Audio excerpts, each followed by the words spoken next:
Live. Welcome to my live stream. I haven't live streamed in a little bit.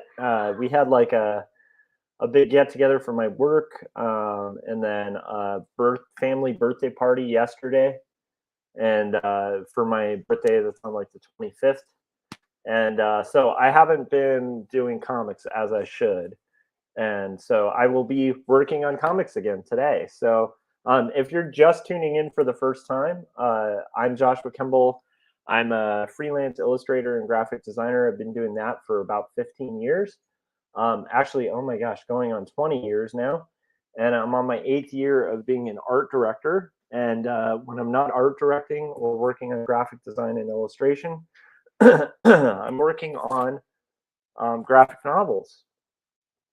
Graphic novels like Jacob's Apartment, which is my doomed romance story that is done in the vein of like Ghost World or Eternal Sunshine for the Spotless Mind. And there's some crazy glare coming from the windows, but that's okay.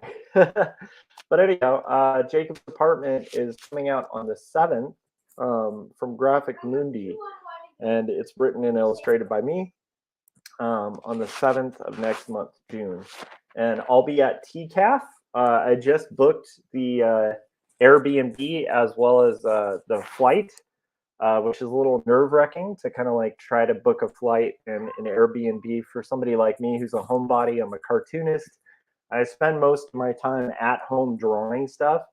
And so just the idea of like traveling and then just not just traveling but traveling to a different country is like pretty intimidating but also exciting. And I'll be at the Graphic Mundi booth throughout the entire event, Toronto Comics and Arts Festival. So if you guys are in the Toronto area, I'll happily meet you guys there at the Graphic Mundi booth, and we can talk shop about comics, and I'll sign your books, and you can pick up a copy of Jacob's Apartment.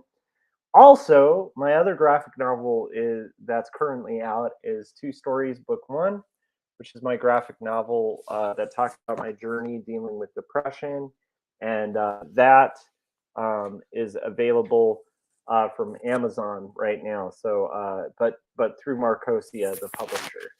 And so those are my two books that I usually mention at the top. And now let's get into what we're going to be working on today. And also know that I'm on like the latter end of being sick. I've had this like cold thing that just kind of stuck around for like 2 weeks, and I'm mostly better, but I still have a little bit of congestion and stuff like that. So if you're hearing like congestion, I don't know if that's like the best like ASMR quality audio for you guys out there, but that's just bear with me. That's kind of me recovering from a cold. And it's just been a busy few weeks, but let's see where we're at on Not Death But Love: The Strange Supernatural Case of Elizabeth Barrett Browning, the graphic novel I'm currently illustrating, written by my sister. And let's take a look at it. So what I'm planning on working on today is, if you see here, usually down here we'll have sections of the script. We're not working for scripts today. We've already done our roughs and pencils. And so right now I'm working on basically taking these pencils, and I'm going to be trying to do flat colors. And then we'll probably end the stream when I'm done with that. But I'm planning on working on this throughout the day. So there's a little birthday shindig for one of my best friends who has a birthday around the same time as mine. That's today. It's like a pool get together over at a friend's house, probably around noon. And so my hope is to knock this out before then, and then we'll see if I can kind of get to it after that get together as well. So, all right, let's get into it. So this page is really interesting. It's basically, we've got Mr. Browning being snuck out to the kitchen, and then basically telling Elizabeth she should probably eat her food so that her father doesn't get suspicious that something's going on. Let's see here.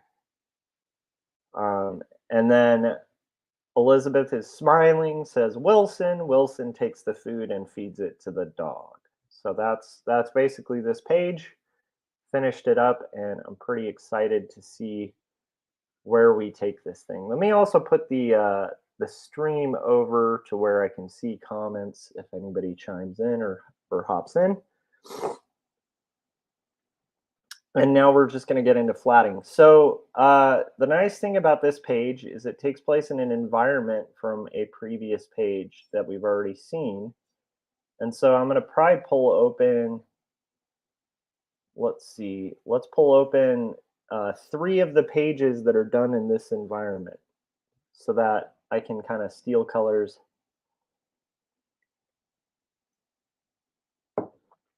from said pages. It's Sunday morning, so I'll be drinking some coffee as well. And if you guys are waking up and having coffee, working on comics too, welcome, welcome, welcome, welcome. And I hope you guys are having a good morning and getting some coffee as well. All right, so we're gonna get into this. Let me see if I can find a page that has a good selection of color. There we go. That's a pretty good one. Philip said, "Hey Josh, how are you? It's been a while." I know it has been a while. It's been chaotically busy, but in a good way. So it's like yesterday, the day before yesterday, Friday, I would have probably been streaming, but we had a celebration for for where I work because we weren't able to celebrate our 40th last year, and so we celebrated our 40th anniversary as a workplace on Friday, and that was a really fun get together. But by the time I got home, I was just entirely exhausted. Oh, we got Dee Dee too, who said for some get well tea and a beer. I love it. That's awesome. I might be actually having a beer a little later, like around noon today, when at my buddy's pool party. I got myself like one of those Mississippi muds, so I will consider that covered by you, Dee Dee. Thank you. Those things are amazing, by the way. They're like a pre-bottled black and tan. I absolutely love them. And then Adam said, "Hey Josh, hey everybody, hey Adam, how's it going, buddy? Hope all is well." So yeah, so we did that celebration on Friday. So like that pretty much took me off the comics game for that night because it's one of those things with your workplace where you have to kind of go to this thing. So, but it ended up being a lot of fun. It was like at a really nice restaurant, the Smokehouse in Burbank, which is a pretty amazing restaurant. And I don't want to get too much into that because I try not to talk too much about where I work on stream because whatever I say on stream does not represent my workplace. But it was a fun thing, and it was a fun night. And then yesterday was like a family birthday get together. And then when I got home, I was planning, I'm just going to jam some comics. All I have to do is book my flight and my Airbnb for when or a hotel, just kind of see what fiscally made more sense for going to TCAF because I'm going to be at the Graphic Mundi booth. And it went from like what should have taken like maybe an hour to like taking about 5 to get that worked out. By the time I had finished that, it was like so late in the night that my wife very wisely suggested, she's like, "Why don't you just actually crash on time today? And then from there, like you can just wake up early and get it done." So that's what I'm doing now. But yeah, that's the explanation. That's my excuses. If Frank is watching, who's always saying make comics, not excuses, he's going to be like, "Man, that's a lot of excuses, Josh, and not a lot of comics." And I agree, Frank. So if Frank is out there, but yeah, so here we go. Let's get into coloring this crazy page. So I've done a few things that should hopefully speed up this coloring process. In this case, I actually managed to keep my rendering, my lines separate. So I think that might actually make the selections go a little quicker and be a little more similar to what they would be like with solid black and white lines. But we'll see if that works out. I'm hoping it will. I'm really hoping it will. All right, so let's start with a like just a generic color that's going to be used a lot. Maybe we can start with just white. White might be a good color to kind of start with here.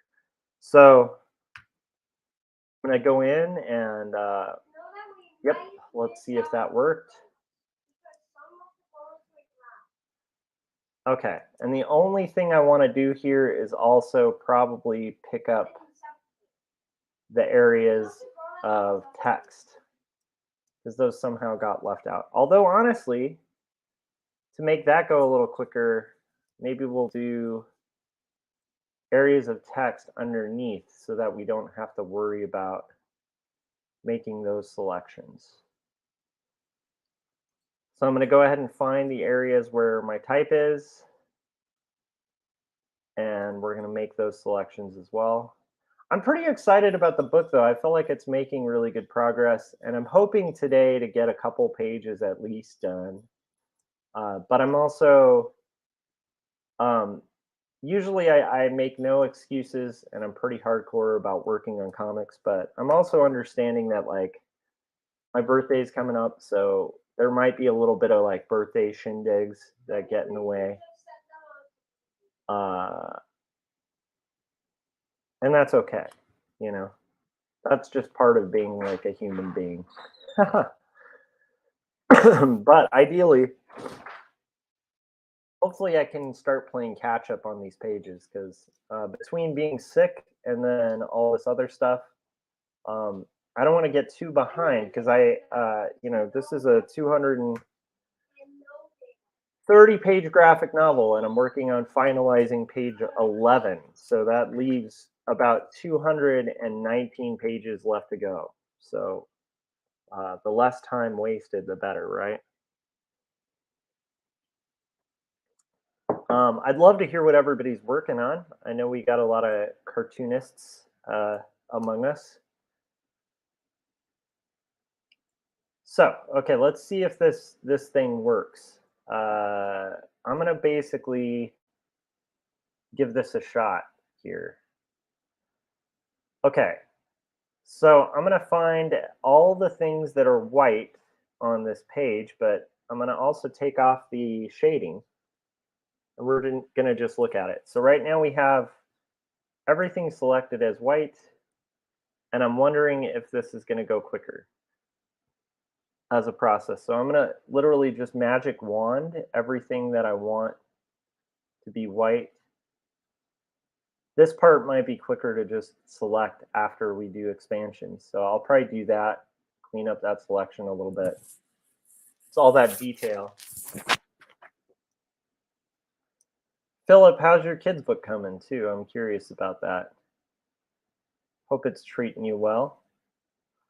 We had a really good conversation a couple streams back with Philip on stream, where he was talking about a kid's book that he's working on. And I think it seemed like a helpful discussion. Like, I hope it was helpful.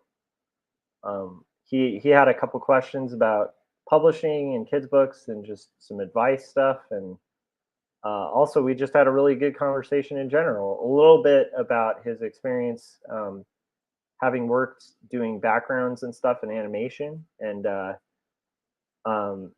just really, honestly, like, really good discussion. I kind of feel like one of the things I love about these streams is I think we've got like a pretty nice, healthy community, like among the people who show up to this stream and Artcasters.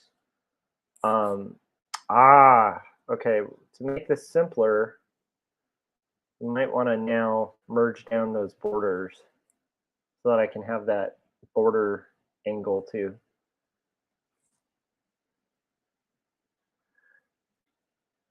Adam said, I'm working on making a Nintendo game. That's awesome. Are you going to do the dinosaurs golf game, Adam?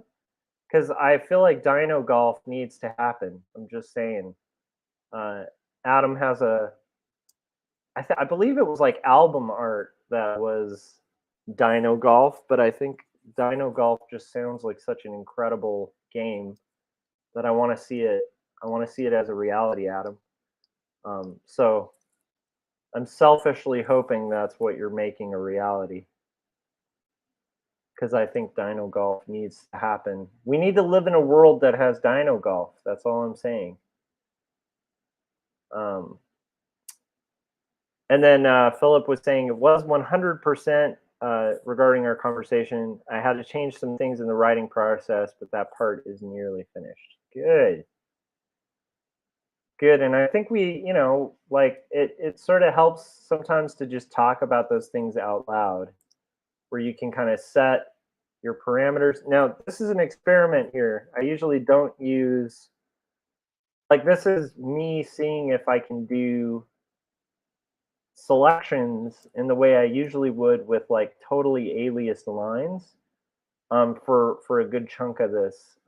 This may not work out because again, these are these are anti-alias lines, and so they're a little bit more blurry on the edges, which makes for weaker selections. But it's one of those things of like, hey, this is an experiment worth looking into because if it actually works, that's going to save like a ton of time on this coloring process. So we'll sort of see how it works out. I know right now it just looks pretty boring, you know, but it'll get there, believe me. The tell on whether this will be effective or not is going to be like when I expand my selections, uh, which you guys will see in a second. So, and again, I'm probably going to have to go in there and do some other selections as well, but at least this can take care of a good chunk. If it works like I think it will, who knows? This is the other thing I love about art is you have to be kind of willing to just give something a shot, and then if it doesn't work, hey, like it was worth a shot.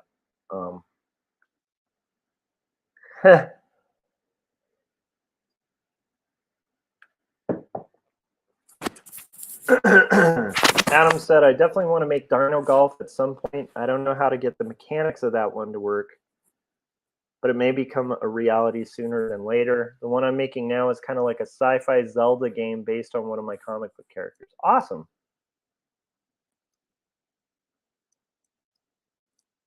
Sounds fun.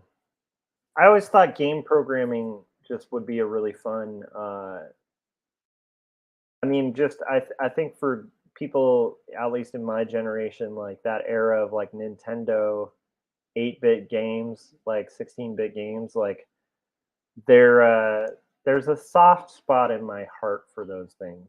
Like I feel like they speak to a part of me that is just ingrained in my subconscious. Um, Edie said, "You have that carpet pattern down, Josh." Yeah, that pattern is a beast, but it's not too bad. As far as patterns go, I guess it could be worse, right? A lot of these selections, though, are going to have to be cleaned up just even more. But again, if we can get like a lot of the baseline, oh my goodness, that's not what I wanted. If we can get just some of the baseline selections out of the way, that would be very cool. So we'll have to see how that works out. Like here, this section might be wide enough to kind of go ahead and get in there on the neck. It's kind of strange. But I'm very excited about this book, and I have to say I'm really excited about traveling to Canada. It's just, again, like for a homebody like me, I'm not a person who gets out of the house much. um, Conventions are always like a fun way to do vacation in a weird way, if that makes any sense. So it's like kind of a fun way to travel. Is like you get some business done and some fun out of the way as well. And honestly, I've just heard for years. TCAF is definitely one of those conventions. Like a lot of cartoonists I really admire and respect have talked about that as like one of those must go to conventions. So when my publisher was like, "Hey, we have like a section, we'd like you to come," um, I couldn't help but jump at the opportunity because it's just, even if it ends up being like a loss to go there, it's like a financial loss or whatever, which I doubt it will be. But even if it is, it's still an experience that is cool. And, honestly, who knows when that experience will happen again. So pretty thrilled about it. The downside is I'm probably not going to see like a ton of, it's my first time in Canada. And for anyone familiar with conventions, it's like, I'm pretty much going to see a lot of the, I think it's at the public library, which is like a huge, like the resource library, um, which from what I understand is like a huge multi-story library. So like for people in the US, like at least in areas like mine where we're thinking like library, like this kind of tiny one,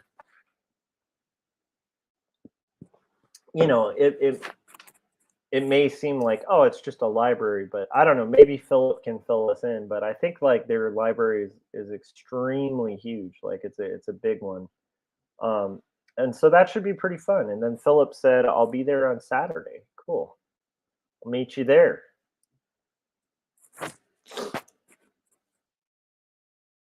I'll be coming in on like Thursday, kind of getting a lay of the land, getting settled in where I'm staying, and then yeah, just doing the whole show. Okay, so that's going to be white as well. Again, we're just trying to kind of rule out all the selections.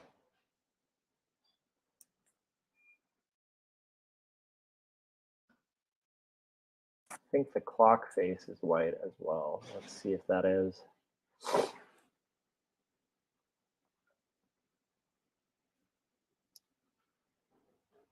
Yes, the clock face is white.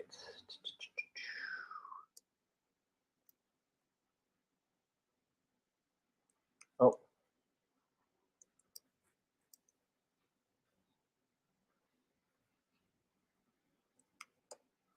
So we'll see how well this works. Like, if this doesn't work out as well, I'll just have to go back to the sort of deselection thing that I've been using. I think it's a worthy experiment to see if this will cut some of the time in the process. It's my wife's ringtone, which is the Magnum PI theme song.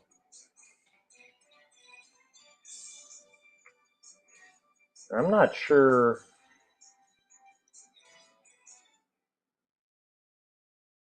I have no idea. I'm guessing that's a missed call. All right, so we have most of this going.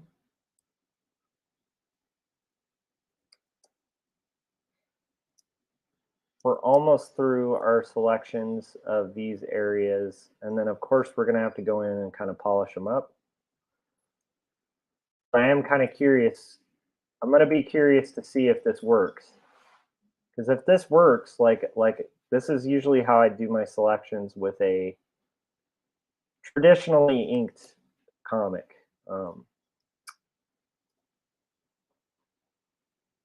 And I just, as I was setting up the files, I was like, maybe this is worth an experiment. Maybe it's worth giving it a shot and seeing if it'll work the same. Because if it would, it'll shave down the coloring time by hours.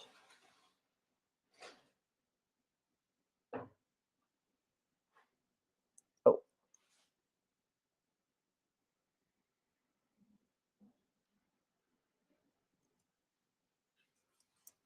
I always thought video game programming sounds like a fun side thing. It just sounds like a fun thing to do. Okay. Got all our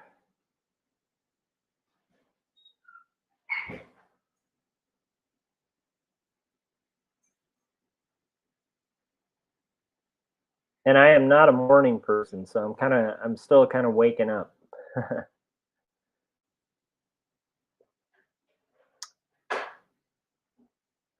But I've been really appreciating just the process of like kind of trying to trust the process of trying to trust the process. I don't know if that makes sense.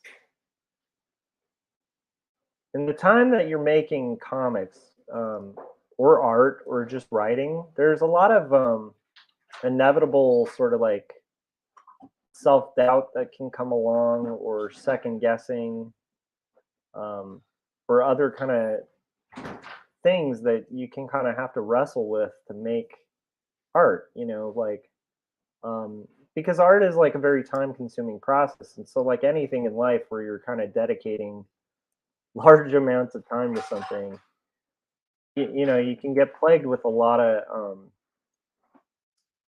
doubt, a lot of second guessing.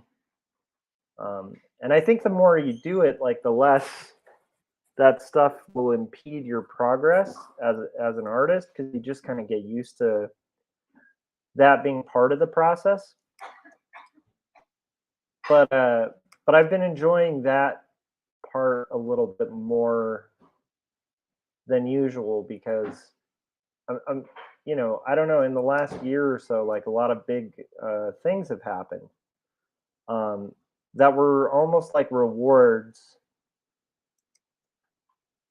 I mean, this is a weird way to kind of look at it, but I guess it's kind of true. I don't know. I feel it's kind of true. They were like rewards for like just sort of uh, quelling that doubt and just sitting down and doing the work. I And so like this year has just been full of a lot more enjoyment of the process.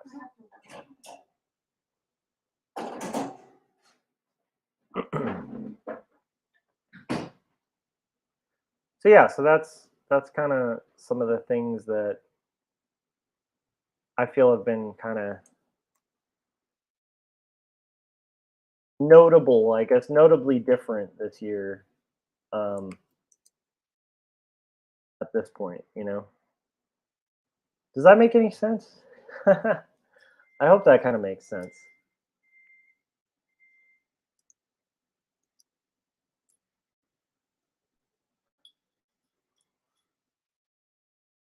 I might have mentioned this before too, but Graphic Mundi is like a relatively new publisher. I think they started as the PSU,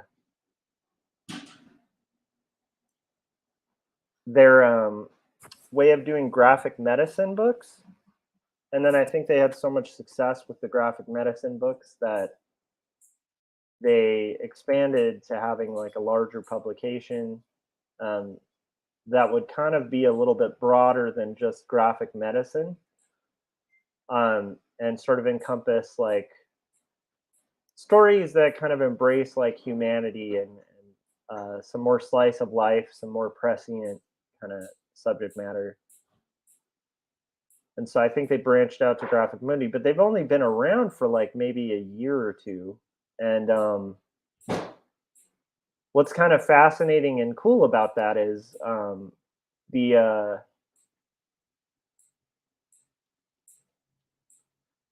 just the fact that they've been, they had a book, like their first season of publications, they have one book nominated for an Eisner, and then this year they have two books that are on their slate of already published work, nominated for Eisners, which for like an indie is a big deal. I mean, like it's a hard thing to get nominated. Uh, get For an indie publisher to get even noticed by like the Eisners is a big deal. And so that was cool to see. Like I was very happy um, for Graphic Mundi to hear that that had happened, and like the books that are nominated are really cool looking books. I think it's Hakim's Odyssey, and then it's like 20,000 Miles to Freedom. I think those are the two books that are up this year. But that was cool to see, and just made me like feel really good about being part of that publisher. Like to have a book out through them early on is pretty, to me, like really cool. Um, so I think it speaks well to like the quality of what they put out, and again, like makes me feel like, how did I cheat the system to get my to get my work published through them? You know, I don't know. It's pretty exciting, but I'm excited about that for their growth as a publisher too. I think that'll be really overall good, because like the more kind of diverse publishers we have in comics, the better our industry will be. So it's good news when an indie publisher is gonna potentially have some longevity, because we need more of them, you know. um, Now we're expanding our selections here. It does look like that little experiment kind of panned out, so I'm just going in and kind of selecting as much of the white area as possible. And but it does look like it kind of worked out. I did my selections using the magic wand in my line area, and then expanded by like 2 pixels, so it like went underneath. Um, and then I'm just going in and kind of correcting some of the selections so that, you know, there were some missed areas, because again, this isn't like where you're working with solid black and white lines. Oh,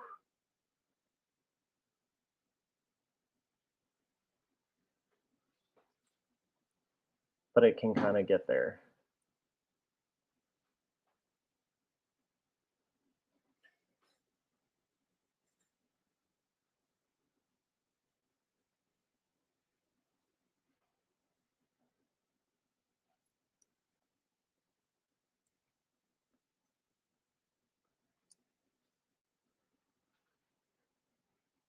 So I don't know if you guys have this, but like when I'm working, I'll create little reward systems. Like in this case, it's like my friend's visiting from Seattle, and if I want to hang out with said friend, I have to. Um, oh no! Somehow this thing got shifted. That's not good. That's really not good. Somehow these got moved. Oh no. Oh no. Something moved the selection area here, but that's okay. We can kind of accommodate for that. All right. I'm going to get back to it, but we'll have to kind of adjust and accommodate for that mistake there in a second.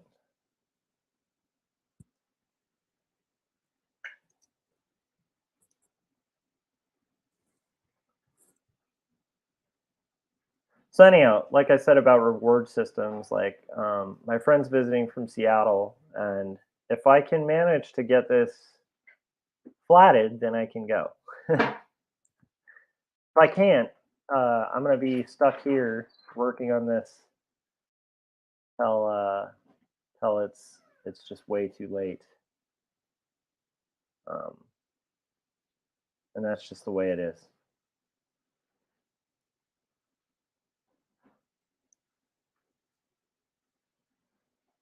But I find that like little things like that, even just that as like an incentive to like really haul butt and get this page flatted, um, are very effective. It's good to like sometimes have those little things.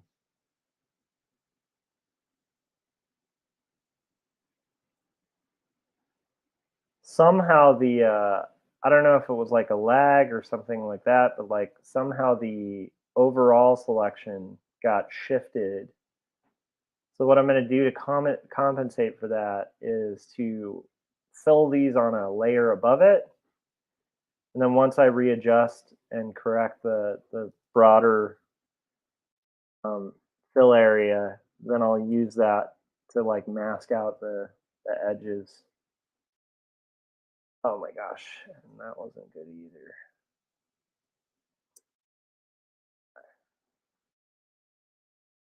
And some of that just may not make sense till you visually see it, but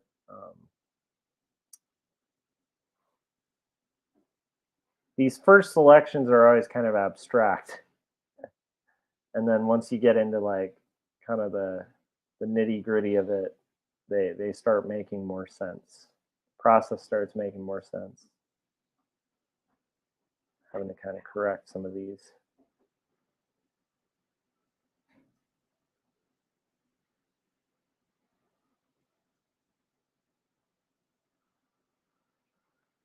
Okay, we're getting there.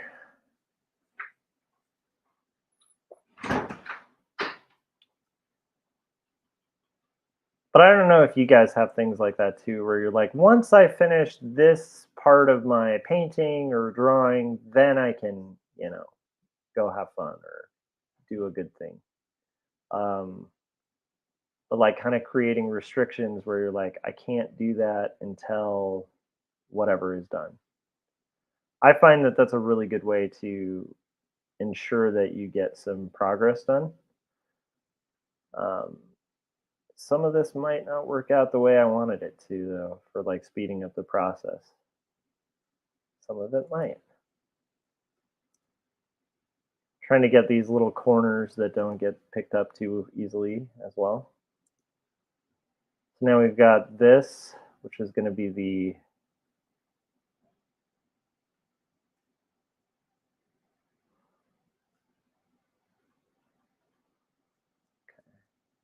and I got to get those eyes, those eyeballs.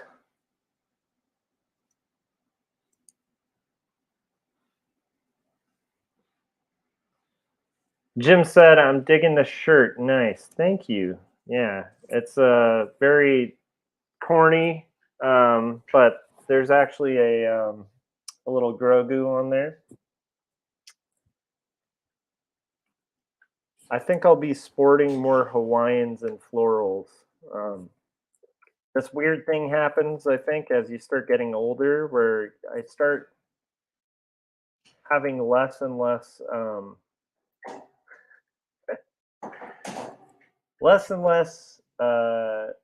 shits to give when it comes to style. Like I don't know. I feel like there's this fun kind of freeing thing as you get older where you're just like, I don't know, I'm gonna rock some Hawaiian shirts because why not? It doesn't hurt that your wife loves Magnum PI. Yeah, that's true. My wife is obsessed with 80s Magnum PI, so wearing some Hawaiian shirts is not a bad thing either. In that sense. But I also like the whole thing with like men's florals. I think that should be a thing. Like I think it's a good movement.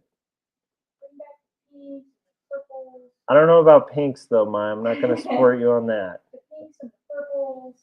My wife was like, "Bring back pinks and purples." I'm like, "No, I'm not gonna wear pink and purple." That might just be me and my generation, but I'm not gonna rock some pink. I will wear some florals though. You know, pink was My wife's still trying to sell me on pink. no, I'm serious. I'm just letting them know what you're saying because they can't hear you through the mic. Yeah, I'm not a big fan of pink though for men. For myself, like that's just not my style. So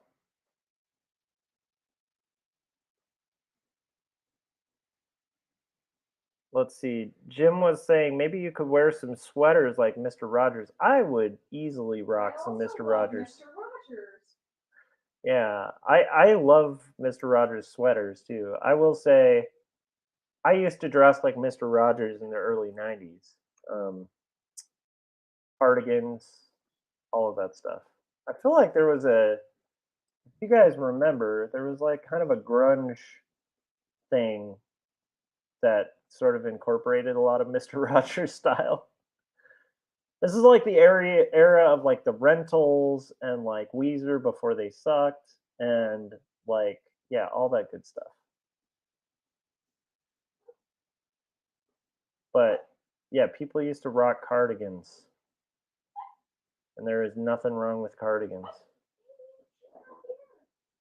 But Mr. Rogers sweaters, man, I think Jim, you and I need to make that happen. You know what we should do, Jim, is like we should coordinate sweaters before the next time we hang out. We could wear some like ridiculous Mr. Rogers style sweaters next next art meetup. And then my wife was saying that his mom knitted each one of those. That's cool. I didn't know that. All right, so I have just filled that. Now I need to correct my selection here. Because if you see what happened, somehow this thing got shifted over, and it needs to be like smack dab in the middle.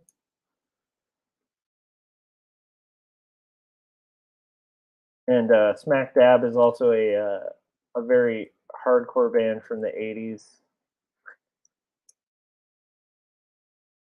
That would be the stupidest band name ever.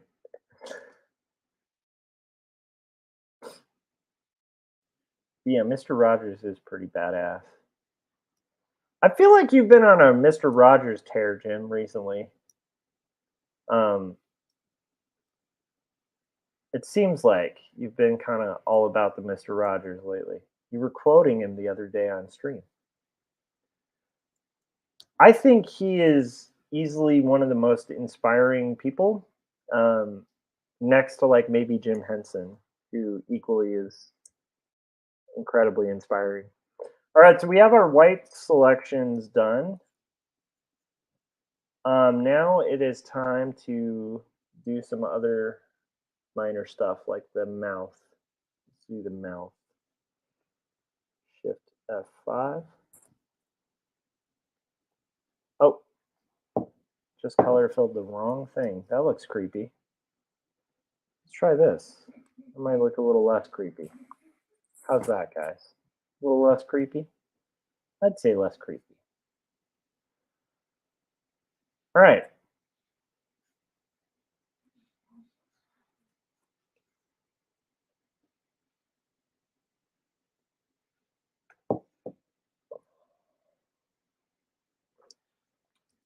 There's one other thing here, which is one of these got selected that needs to not be, which is this.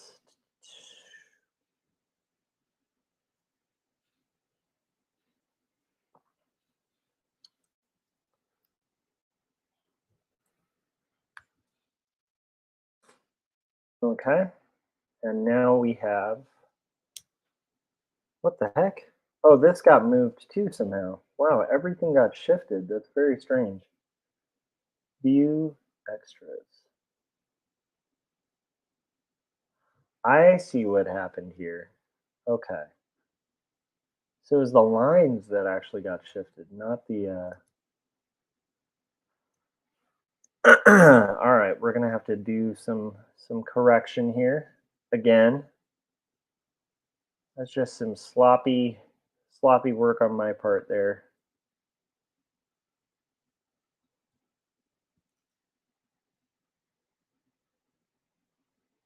Never a good thing when your selections and stuff get shifted all over the place.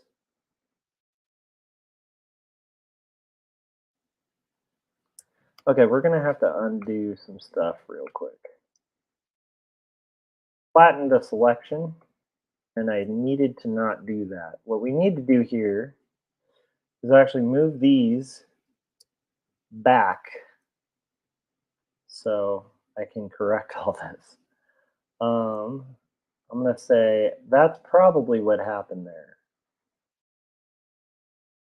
Stuff got off register, which isn't very fun. And I think that'll get it back on register. Okay, let's see if that worked. Did that work to correct it? Yes. Okay, we are looking good again, guys. That was craziness. Crazy chaos just happened. All right. Now we're going to merge down because now we're in a little bit better standing. Okay. There's a few things I want to correct, like this.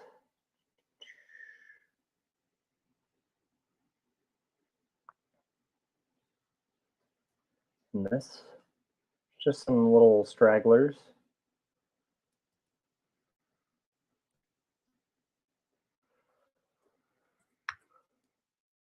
Okay, but we're starting. We're getting there, guys. Okay. Now I'm going to save. I think Dee Dee said up. Oh, I think she just gave you a high five. She said high five, Mari. She gave you a high five. I think it was about the either Magnum PI or Mr. Rogers, one or the other.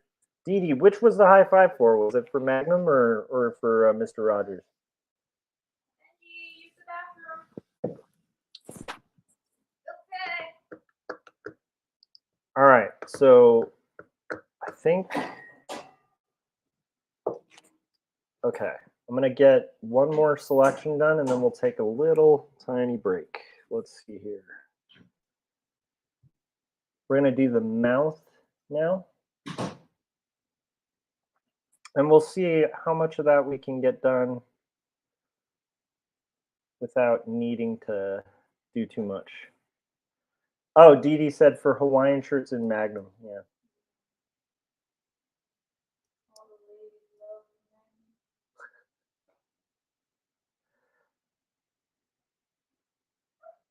You know why? Not just because of the way he looks, though. He's such a nice guy. I don't know if I ever. It's funny because like I think it was when Benji was first born, and like there's this weird era. Anybody who's a parent will remember this era of time for themselves. And there was some weird little laggy thing going on there for a second. Okay, let's see if we can get that corrected.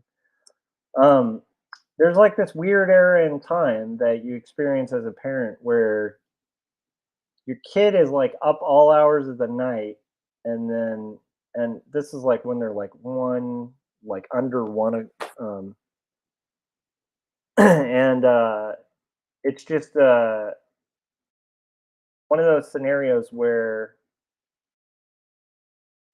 you can watch pretty much anything because their age is like so young that like I mean it's like they're up all hours of the night and they aren't consciously absorbing anything you're watching, and you have nothing to do but just kind of have them like rest on your lap and like try to kind of help them go back to bed. So like you had a binge watching, at least we ended up binge watching like a crap load of TV at that point.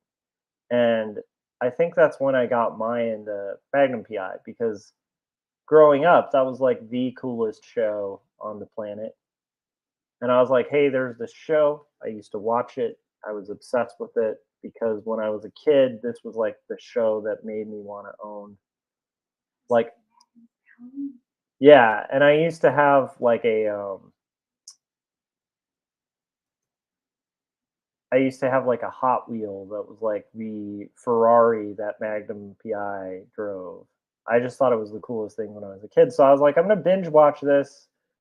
Mai, you're gonna binge watch this with me. And I thought it was gonna be something that like Mai would kind of like find charming or interesting, but I didn't quite expect that like suddenly she'd become a larger Magnum PI fan than I would. Um, just because it's just a rad show. So anyhow, um, man, this is really strange. The computer is being really laggy. And so I keep having these moments where I'm trying to do some selections here.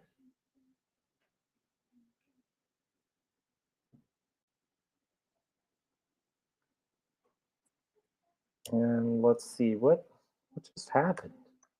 What is going on? There's just some weird stuff going on with my computer right now. Okay, here we go.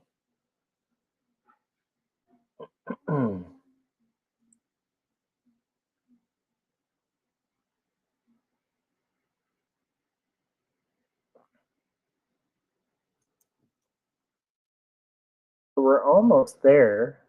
We just have there's all these weird areas that didn't get selected.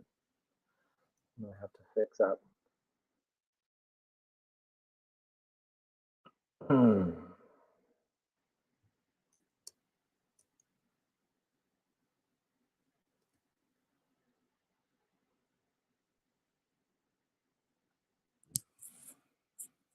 Now I'm.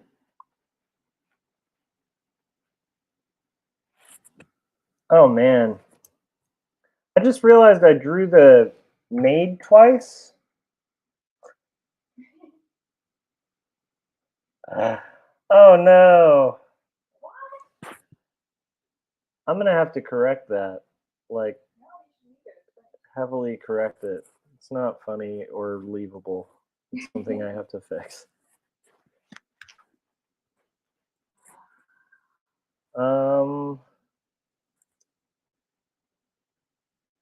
Oh goodness.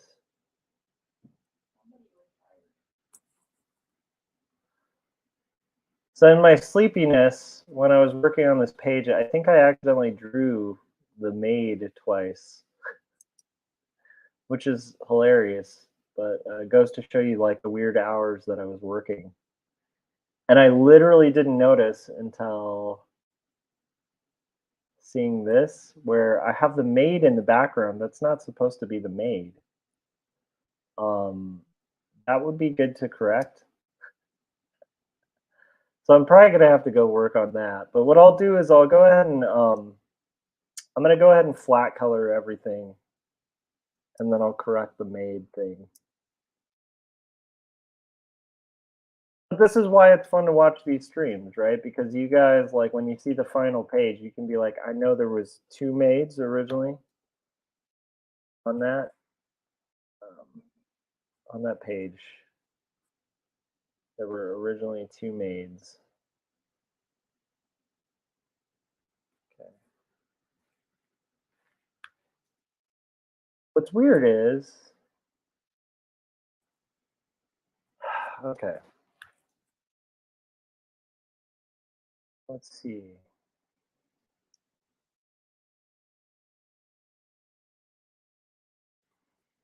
Let's see what's going on here. Oh.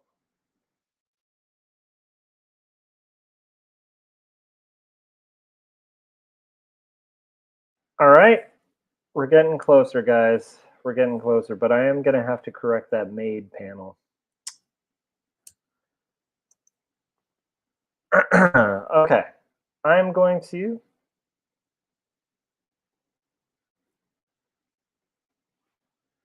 go ahead and play the trailer for my graphic novel, Jacob's Apartment,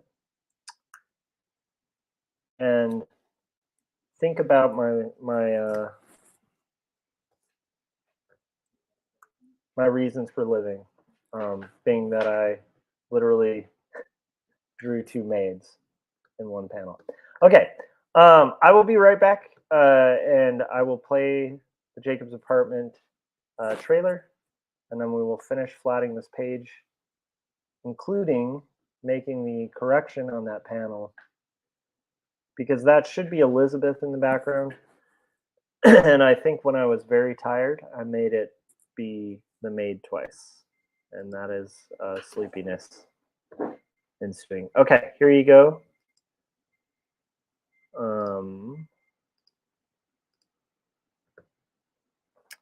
And enjoy. I'll be back.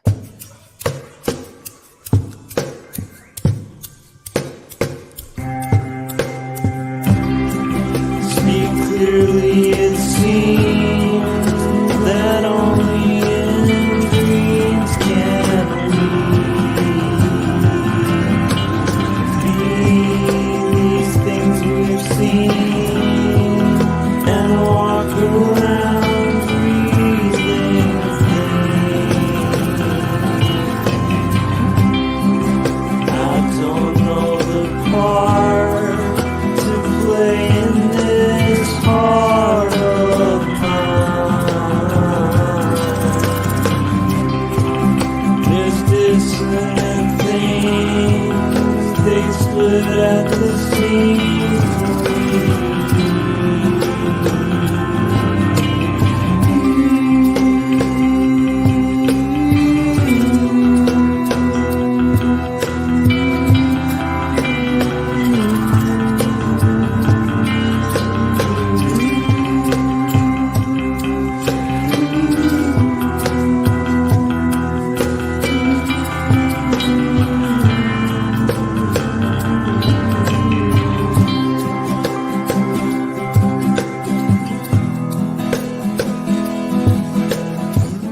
All right, so we're gonna correct this maid now. Fun times, you guys, fun times. Okay, so there's a few things that are gonna have to be corrected here. And what I'm gonna do is go ahead and do a patch, which is this is a good way to actually learn how to do a patch. So if you guys have ever had times where you're working on comics at like 2 in the morning and have made a dumb mistake, or you're working on an animation where you're like, wait a minute, um, that's a bad one, but we're gonna correct it real quick. That's the beauty of this art stuff. Jake said, as David Bowie would sing, "Let's dance, let's dance." I think we should do the safety dance, you guys. We're bringing it back. Safety dance is gonna happen. All right, so I'm gonna basically do a correction real quick. And it really shouldn't be like. Luckily, it wasn't a key frame. If this had been like a key element, it just would have been possibly disastrous. But luckily, all things are fixable. Okay, so we're gonna kind of turn her into Elizabeth again. And Elizabeth's hairline is a little different here. So this will be a challenge, but it's not a challenge worth not accepting. My hope is this still will allow me time to go to my friend's thing. But we'll see. Because I, at minimum, definitely like before afternoon, need to finish this page to be on schedule, or at least behind schedule as much as I am already.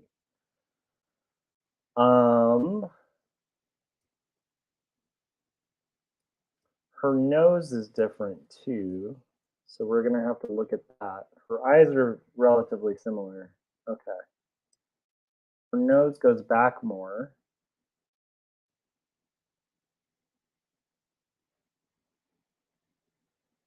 And has like kind of a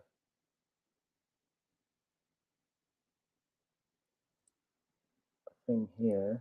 And then I think her mouth might be a little wider.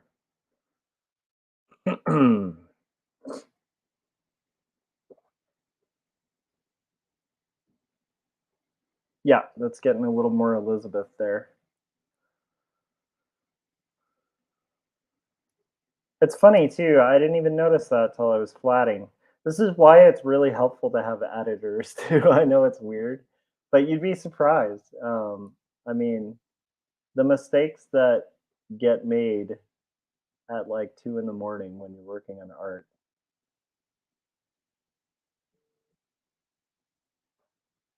Okay. So she doesn't have like really high cheekbones. So we're going to get rid of those. Her eyes are probably going to stay the same. And then her hair has like that unique thing, as well as her chin, I think, is a little wider. So we're transforming the maid back to who she's supposed to be. And this is like actually really good. I know it's nerdy to say, but it's like this is helpful to see. Like, what do you do in a scenario like that? So you guys are like live seeing how to correct mistakes in art.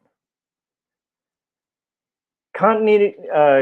Jake said continuity errors is a day job in and of itself. Yeah, and that's a continuity error, man. I mean, that's like an unforgivable one. I should be beyond those, but I am not. A continuity error where you're drawing the wrong character should have been caught for me, but that's okay. So she's got this kind of thing going here. Again, I'm going to kind of look at where we're at here. That's way better. It's already kind of getting there. And I'm glad I caught this now. That would have been embarrassing to show my publisher, where it's like, hey, by the way, we're 10 pages or 11 pages into this thing. You've taken a gamble on publishing me, and I drew the wrong character here. That would be a fun one.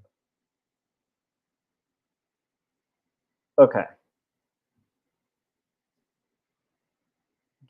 That's a good confidence booster for your new publisher. All right, here we go. So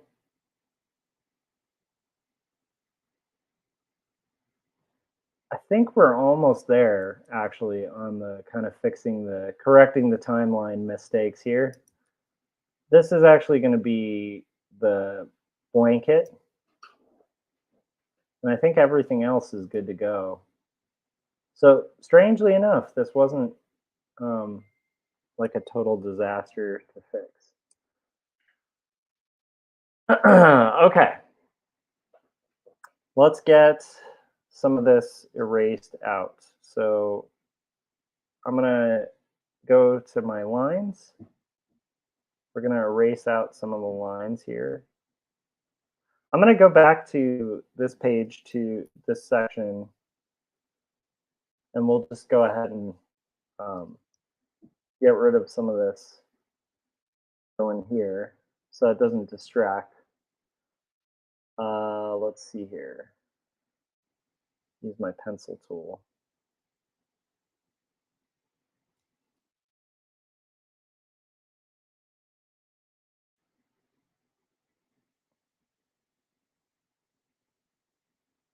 I'm going to go ahead and do that too.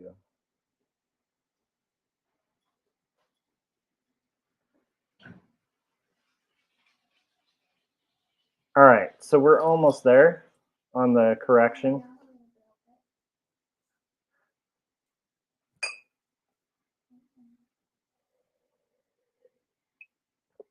Jake was saying, thankfully we got editors to catch that. Oh, right, we're indie creators. Yeah.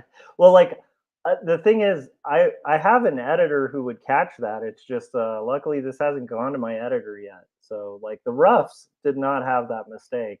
The final did. So I'm kind of glad. That would be a really embarrassing one to have go to my editor.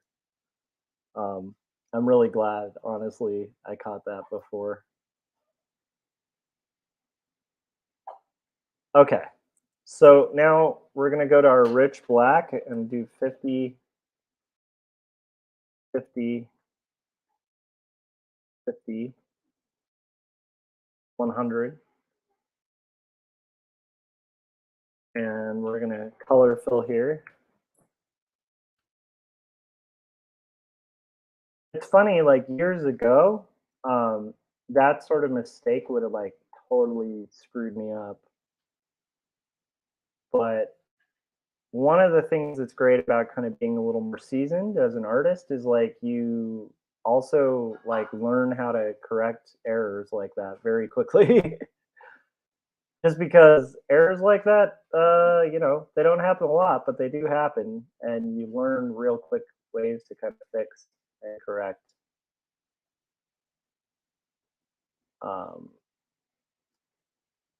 And I think that worked.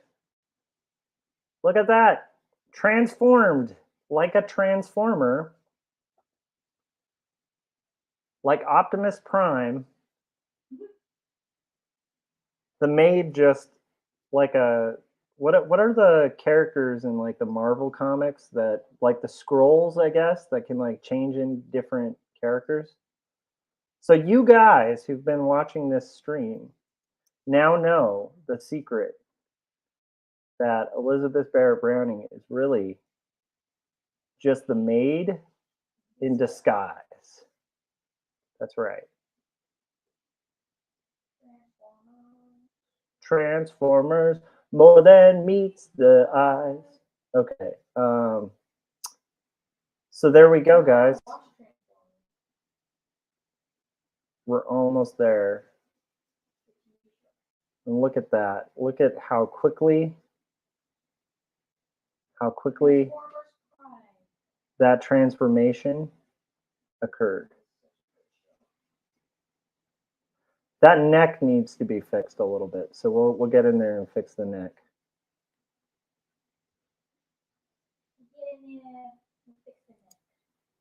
We're gonna fix this necky. Hey. All right, so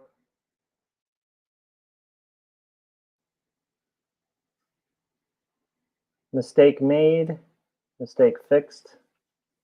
Somewhat, neck is a little weird. You gotta fix that neck.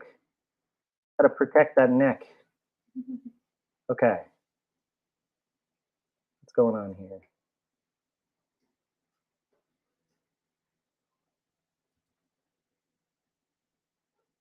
There we go.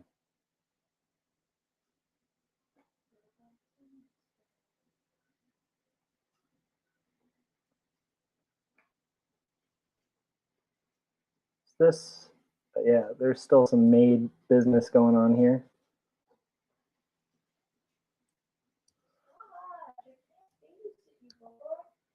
Okay, and then we've got this, and then we just have one other thing to add. I'm kind of surprised. I think I missed a little bit. Okay, this is all good to fix. Much better though. Okay. So there's a few other things too.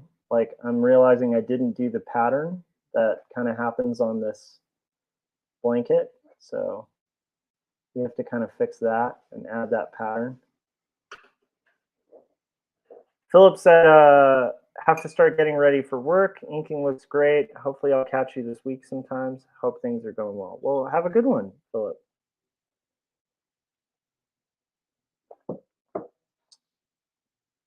And we're just correcting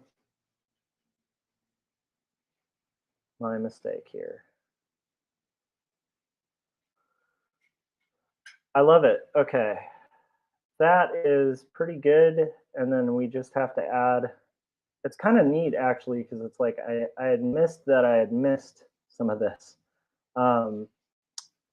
There's a few things really essential things I missed here. So.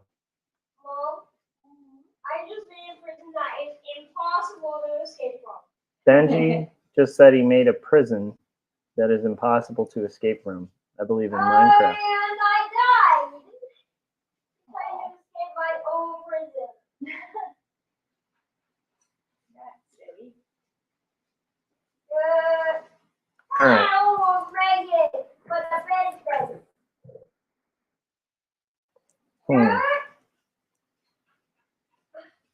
Ow.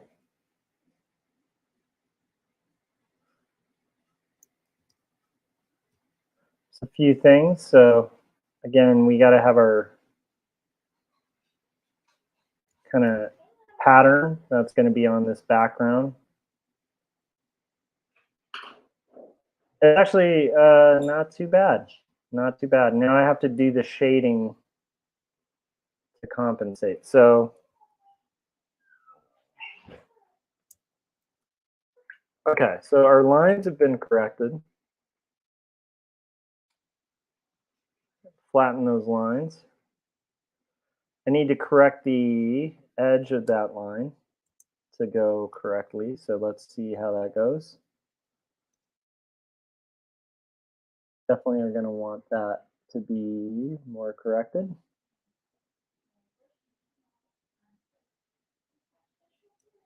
Whew, okay. Lines corrected. Now we need to correct our shading in that specific area. So shading will be corrected shortly. Get in there and erase it out.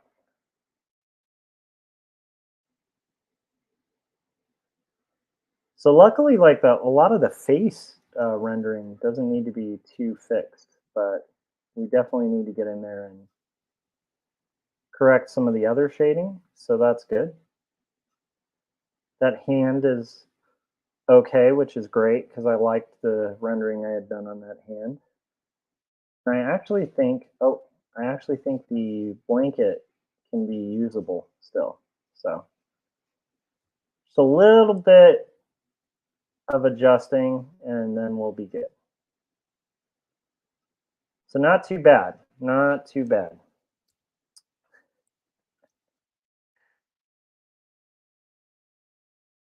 All right, I'm gonna get in here and do a little bit of adjustment to kind of make up for that area. It's gonna have to be here.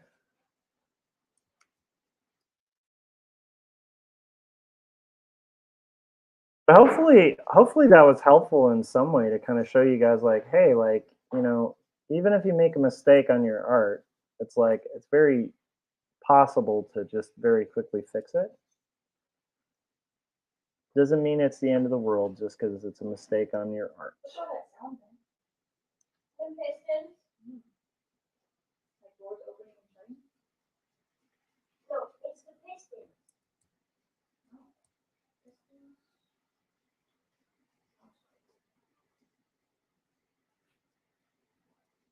And we're gonna do just a little bit here.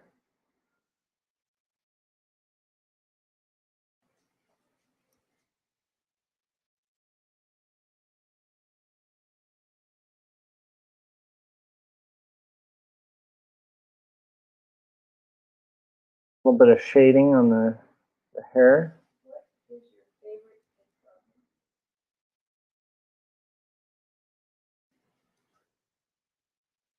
Shading on the hair getting corrected here. Whew. Okay, and a little bit of this.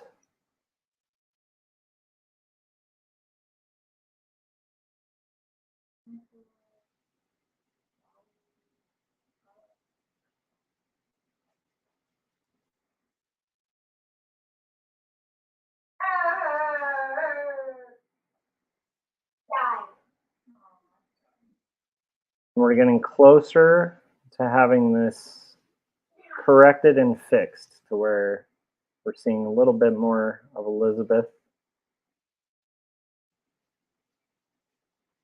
Whew, we did it, you guys. We corrected that from being the maid.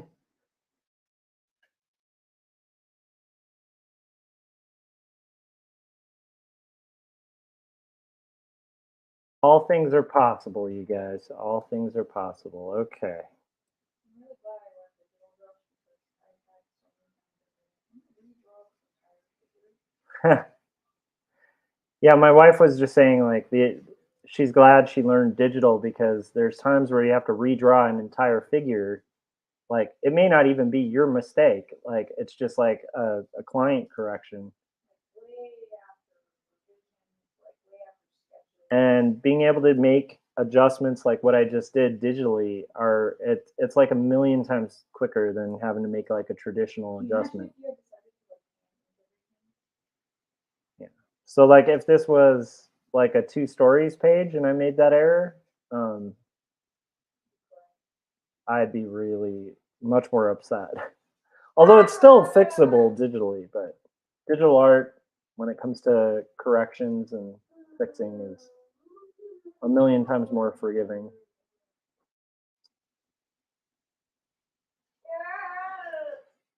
All right.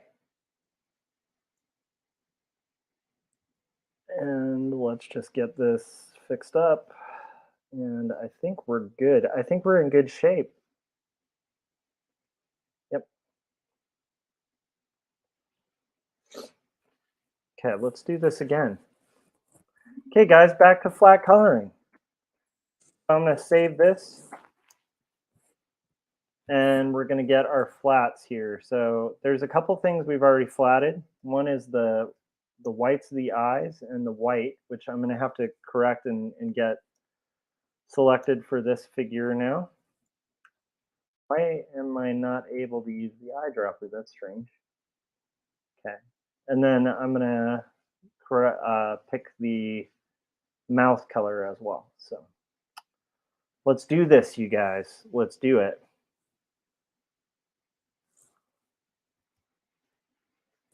Dee Dee said heading to dinner. Have a blessed day. Thank you, Dee Dee. Thanks for coming in. Thanks for the beer. I'll let you know how it was.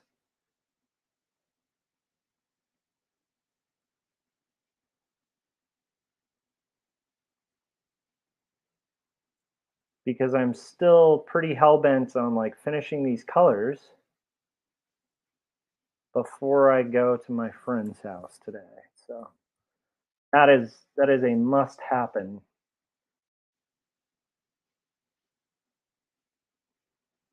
We're gonna real quickly make our selections for the white area here, and then we'll get right back to our color selection.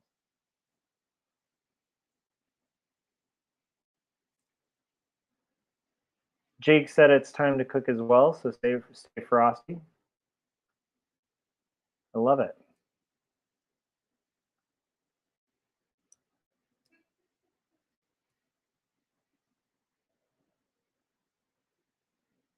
Thanks, you guys, for tuning in. Possibly see you on a later stream today.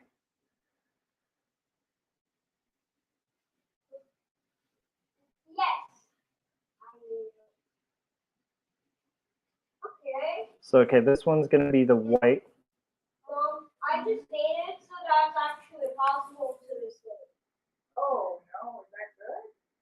And then we're going to just select the lips. I mean, they usually are escapable, but aren't supposed to be. I made this one so that people might be able to see, And now but they probably won't. we can get back to it. So we have Elizabeth's hair. Now we have her, I believe this is her eye color. Let's see if I can find that. Okay, so we're going to do Elizabeth's eyeballs now. And I think that's the color I've already selected, but let's find out. Yep. Elizabeth's eyeballs.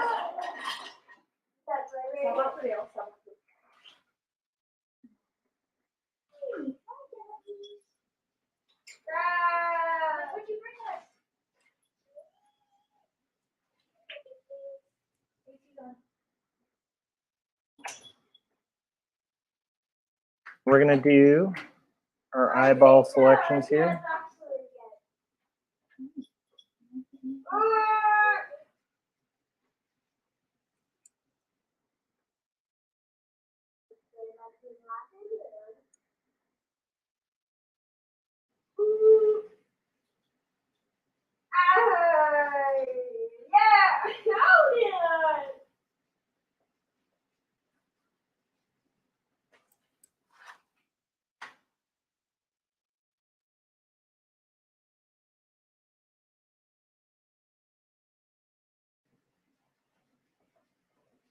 And we're just clearing out the eyeballs here.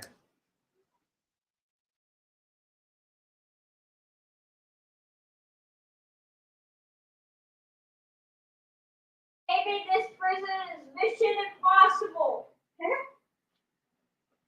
Benji just said escaping a prison that he built is Mission Impossible. This prison is Mission Impossible. Awesome to hear. This is Mission Impossible. Escaping this prison. Well, good luck, sir. And now we have, just to deselect the eyeballs here. It's going to be impossible.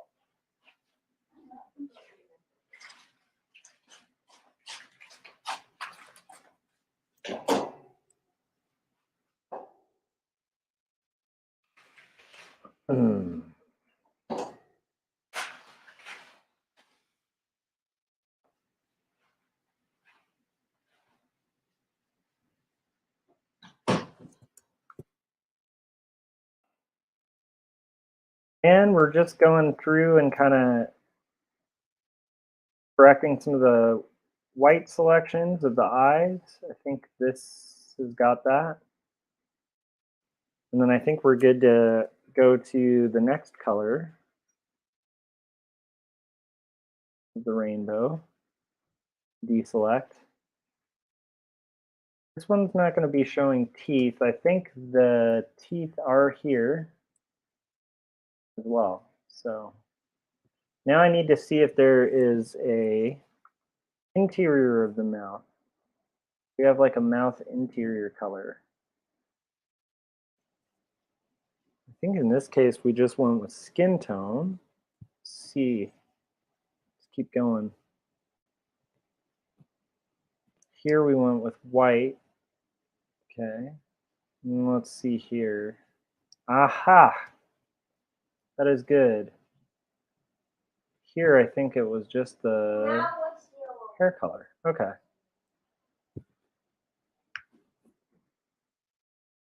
So this will be good for, there was one other mouth section right here.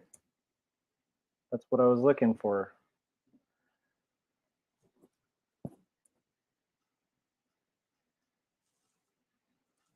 Frank said, are you feeling better? Yeah, I'm a little bit better. It's been, you know, like, it's been a slow slog. And like, honestly, it's a little lame because it's like the sick has stuck around for a little bit longer than I would like, you know. In this case, this is going to be Elizabeth's hair, which we're going to deselect real quick.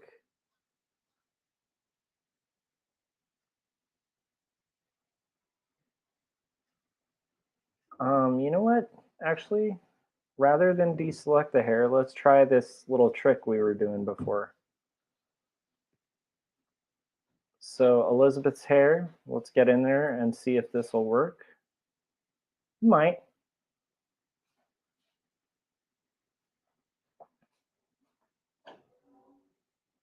And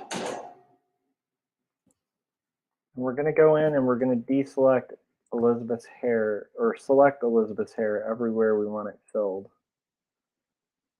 And at least this will give us a starting point, and then it's just about correcting the selection a little bit, which I think might be cool, and it might not be. Yeah, but Frank, the sick thing just, it stuck around like way longer than I thought it would. I guess nobody gets to pick how long they're going to be sick, but I'm still kind of feeling a little bit of a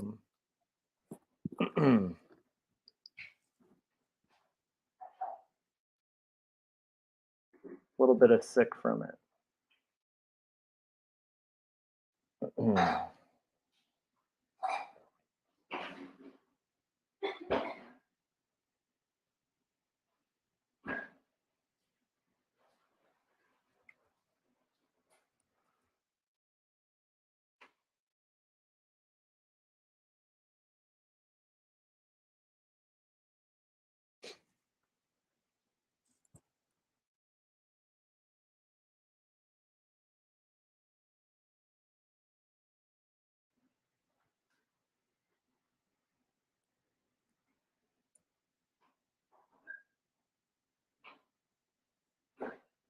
So we are definitely trying to get all of this stuff worked out.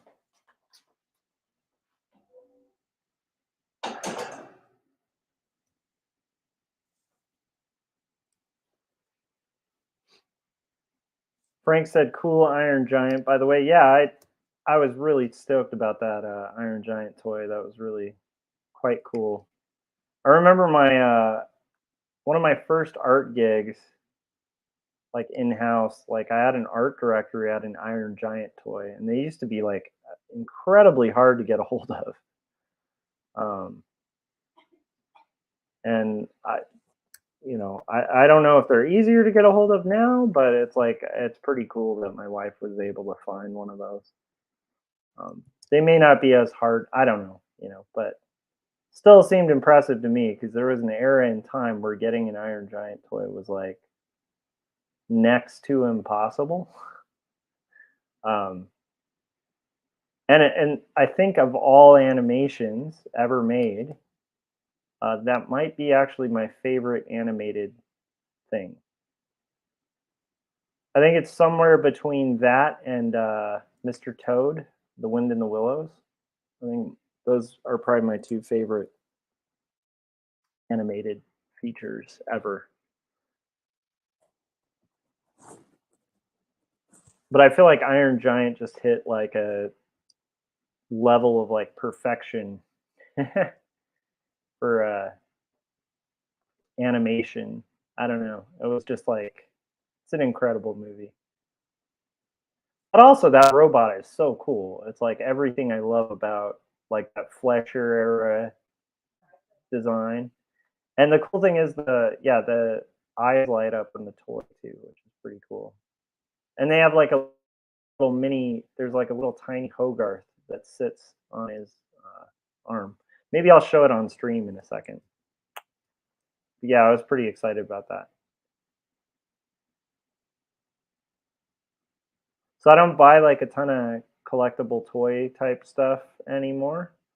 Um, except I'd say like I definitely have a weak spot for Iron Giant, for dinosaurs in general. Anything dinosaur related is pretty cool to me still. And then Mr. Toad. Like those are kind of my weak spots for toys. So I think it's pretty awesome. It was a really nice gift. My wife knows me pretty well. My wife. And of course, like, she's a huge fan of Iron Giant as well. So I think both of us, when that movie came out, it's kind of a hard one to explain to people too, because the era that came out in was like a slump in animation. Like there weren't a ton of great animated movies. And when that came out, it was kind of like a roadmap, I think, for a lot of studios. It was a flop at first. I guess it just bombed. But I think there were so many animators that saw it and were like, "Oh, this thing, like we can still do great animated movies." Like, I think that had a huge influence on a lot of the animation that came later. And I think that was Brad Bird's first thing. I think he worked on The Simpsons, I think, before that. But I think that was Brad Bird's like debut um, animated movie. And there's a reason that Brad Bird is like so revered in animation, and that's the main reason. As like Iron Giant, like anybody who could take on making a masterpiece like that. Yeah. Anyhow, I'm rambling, but I'm just saying Iron Giant's incredible. If you guys haven't seen Iron Giant, you're in for a treat. And if you watch Iron Giant and you don't like it, you probably aren't a fan of animation.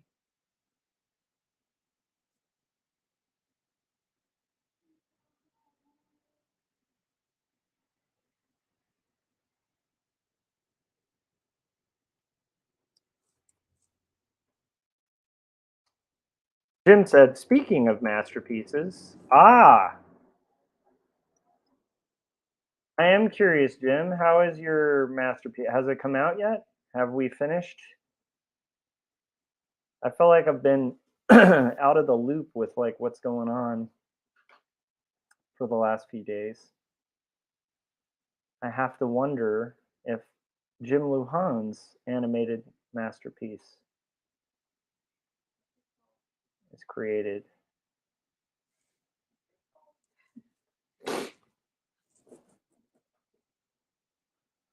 Uh, Scott Circlin said, "Are you paying tribute to George Perez? I like the Hawaiian shirt." I'm just rocking Hawaiian shirts for a little bit. It's my birthday, and like one of the things I asked people for was Hawaiian shirts and florals. I've been digging the whole like men's florals and Hawaiian shirts. I feel like it's the way of the future.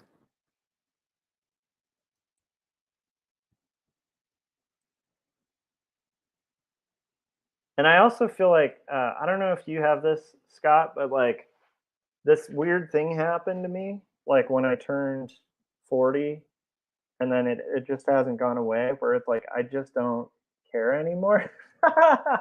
Like when it comes to fashion stuff, I'm like, if I want to wear a Hawaiian shirt, I'm gonna rock a Hawaiian shirt. Yeah, I have no shits left to give. Oh, did I say a bad word? But yeah, I had.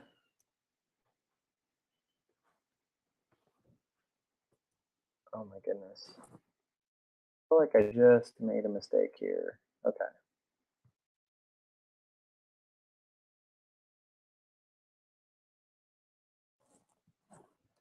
Jim said, "Is it your birthday? Happy birthday!" It is not my birthday. It's like my birthday's coming up on the 25th, but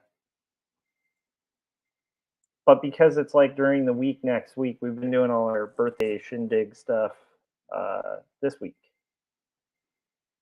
like this weekend, you know. So do do do do.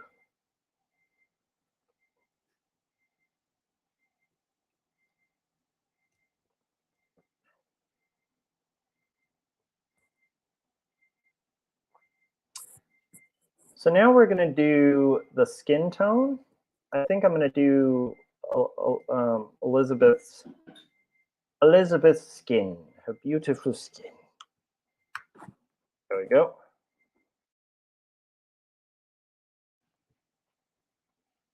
All right, and I think we can make this work, you guys.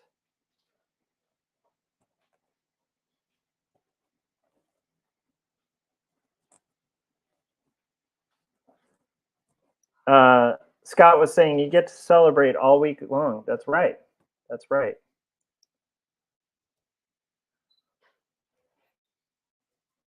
I also just have no idea what happened there, but I definitely need to. Man, I am not making the cleanest selections here.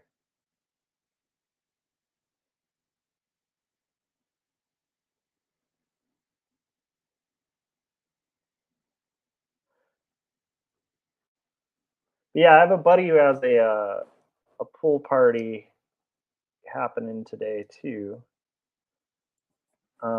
It's a good friend of mine, one of my closest friends. I actually talk about this guy in my book Two Stories. My friend Jake, who literally taught me how to cuss. He is visiting from Seattle today, so my hope is to get caught up on this page and go visit for a little bit before I hit the art again.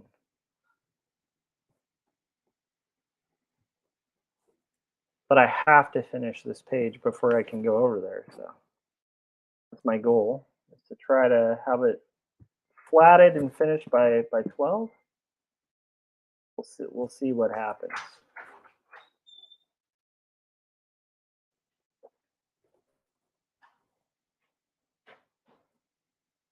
We're getting there, you guys. We are getting there. We're gonna do Elizabeth's skin tone.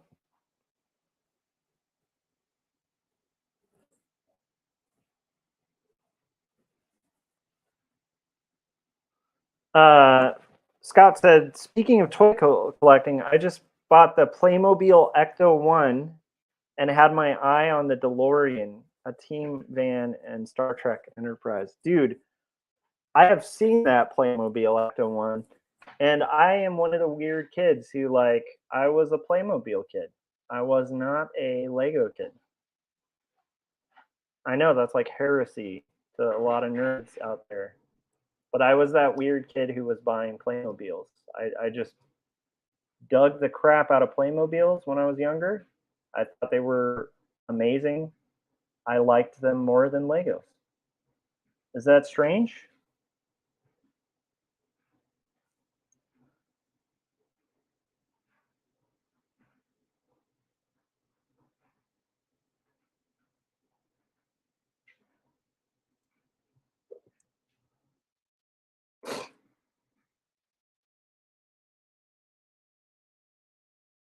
Speaking, Jim was saying, I would love to hear some of your Portland stories.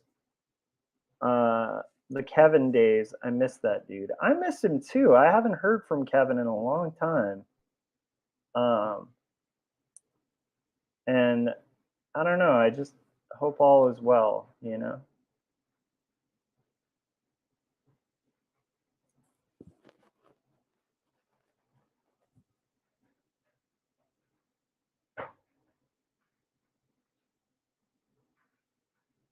There's some crazy Portland stories.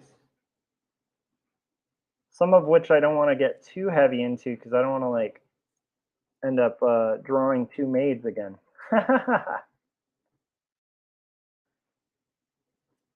So actually, I have two stories, and apparently,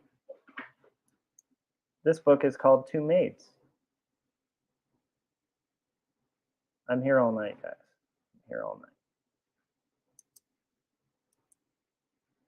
That Ecto 1 Playmobil looks badass though. Like that thing looks amazing.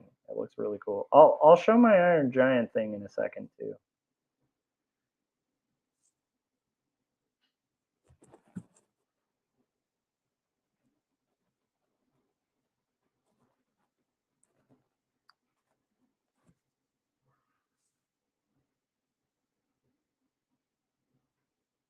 Oh wow. Jim said I too was a Playmobil kid. Yeah, it's weird. I think as a kid I liked I don't know what it was. I just liked the fact that it was more of like characters that I could kind of pretend were, and also they had like the castle that was really cool, and there was like a pirate ship and that was really cool. And they were just like more sort of usable to me as like a kid. I don't know what it was that appealed to me about Playmobil so much more.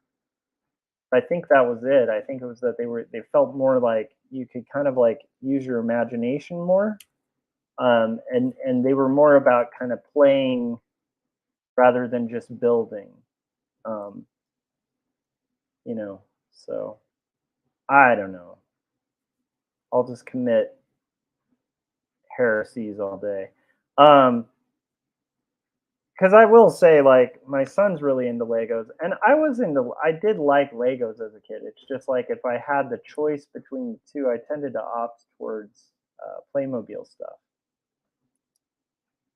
Um,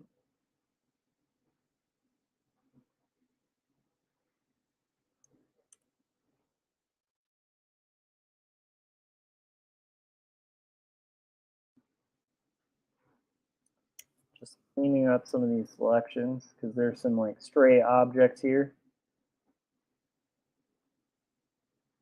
I should start calling stray objects on my coloring. I should start calling them David Lampums because of stray bullets.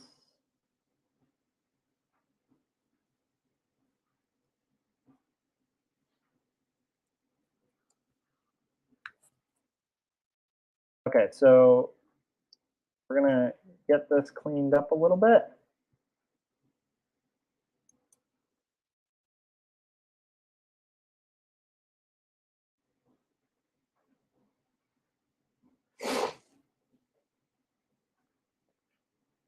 Jim was saying color forms were cool too. Color forms were beyond cool, and just to tell a little story of how like you hit these points where you feel kind of old.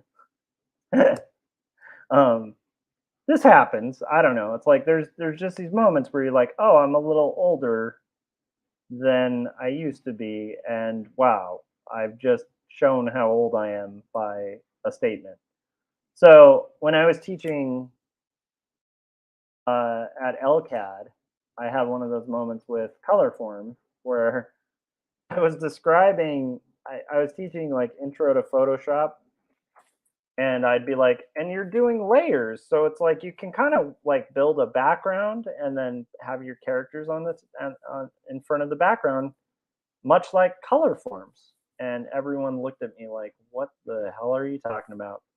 And I realized No one here knows what color forms are because I am old.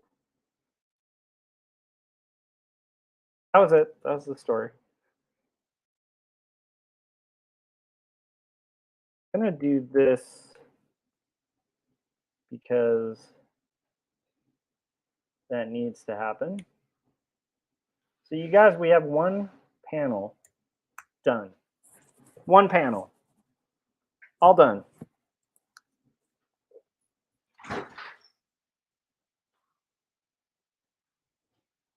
All right, guys. I'm going to pop on the trailer for 2 stories. Oh, here's the cool thing. I don't know if you guys noticed this, but you'll notice a little baby Grogu hiding in there. And then there's also a, let's see, I don't know. There's a Mando. He's there. So this is extra nerdy. All right, so I'm gonna put on 2 stories whilst I go and vape, and then we will finish this page. So here you go, guys.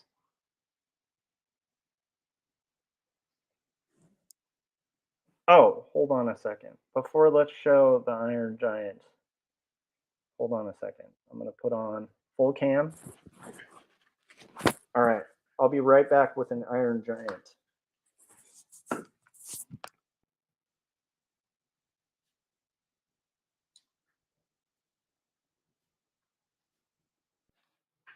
Right? It's cool. And like lights up. And it has a little Hogarth. Goes on there.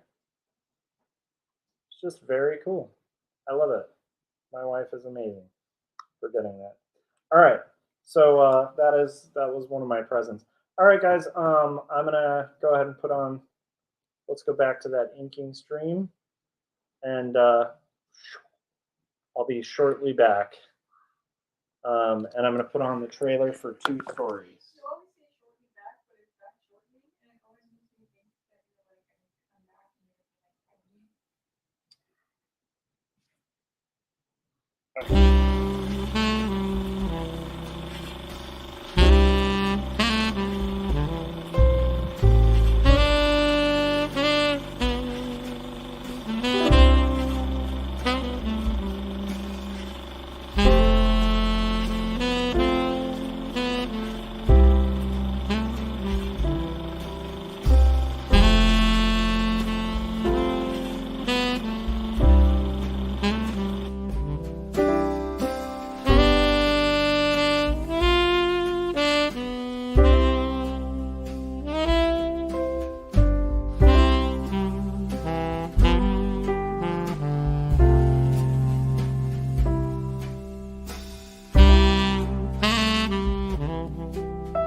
All right, we're back. We're back with a bang, you guys. It's exciting times, I know. And we are doing flat colors for page 11 of this stuff. I wonder, Scott, how's the, like, I know that Scott Strickland just recently finished Young and the Dead and will be very soon, like, putting together, like, a Kickstarter, which is pretty exciting. I think we're going to do the Maids hair here. So stay tuned. Jim, I didn't hear anything about, I'm going to have to see in the chats. I want to know where your animation is, my dude. Let me see if I missed that in the chats. Or, oh, apparently my,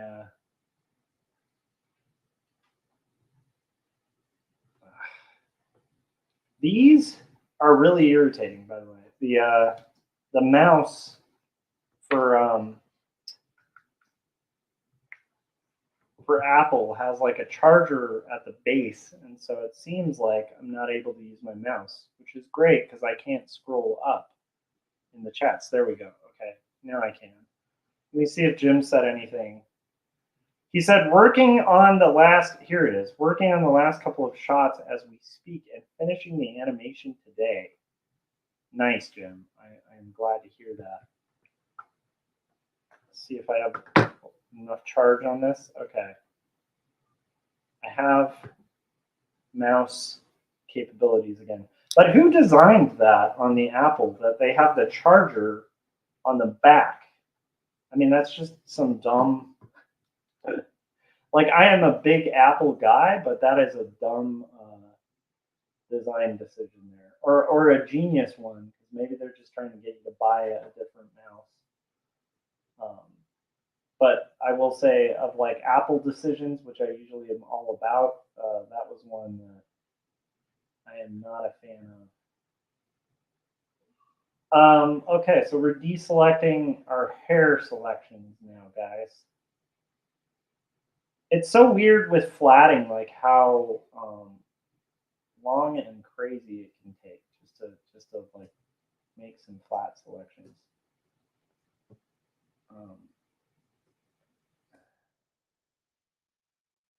There is some computer lag going here too.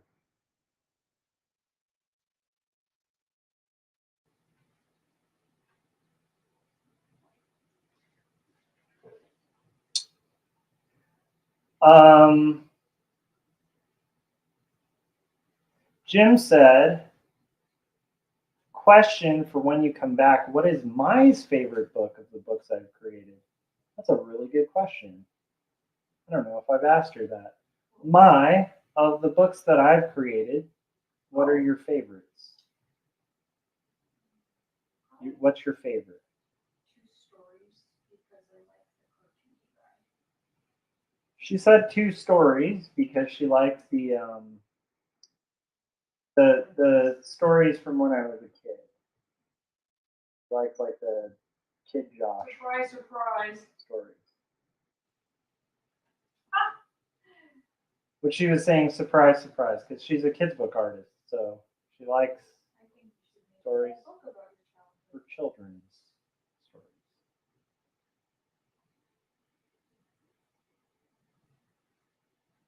And she was saying she wants me to make a whole book about my childhood. Which I think I am going to do a script. This is a little idea. I want to do a script for an all ages comic when I'm done with this graphic novel before I do the rest of 2 stories. So I want to spend about a week, if I can wrap this in time. I think I can afford to spend about a week just writing a script. And then I want to collaborate with a different artist on it and have them illustrate it. That's like an all ages book that has to do with my experience being saved, saved socially from the hells of junior high by rock and roll and guitar. I think it would be fun. And I think it would be material that I could really get into. I've been looking for like an all ages sort of themed thing that I would want to write that would be authentic for me to write, and I think that would be the one thing I could do. Did I ever do the maid's eyes? What color are the maid's eyes? Aha! Aha! I believe they are blue. We will find out. Oh, they're like a green. Okay.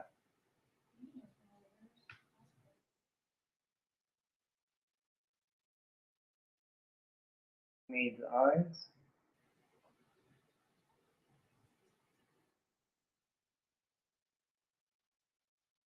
Maid's eyes.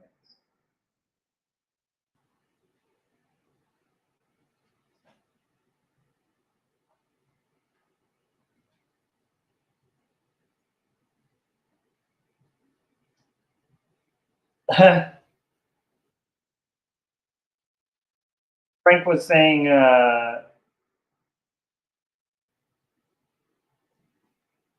Jim, the Book of Ben.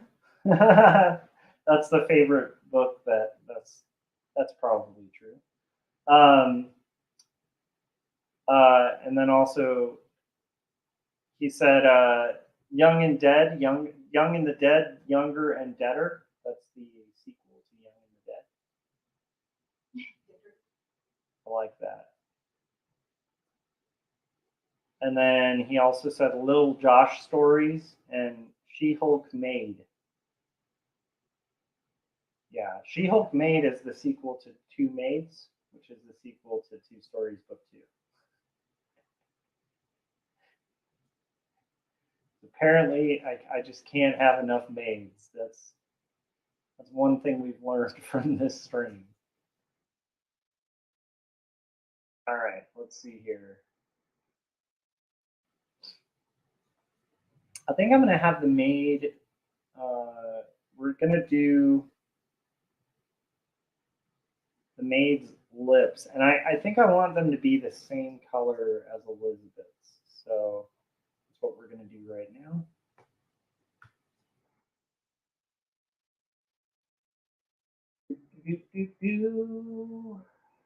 I also am going to have to correct some selections. I noticed that I missed a few of the white areas of the apron. So we're going to do that right after this.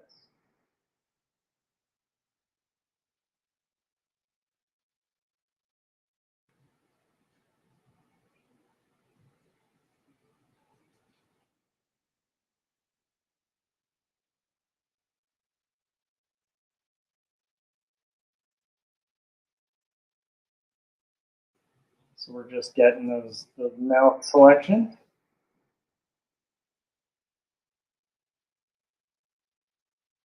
And it's like 11:30, so we'll see if we can make it. Like, I mean, ideally, it'd be fun to be able to go to that thing today. I've talked about this too. I wonder if you guys use this trick. Jim, I'm guessing you do.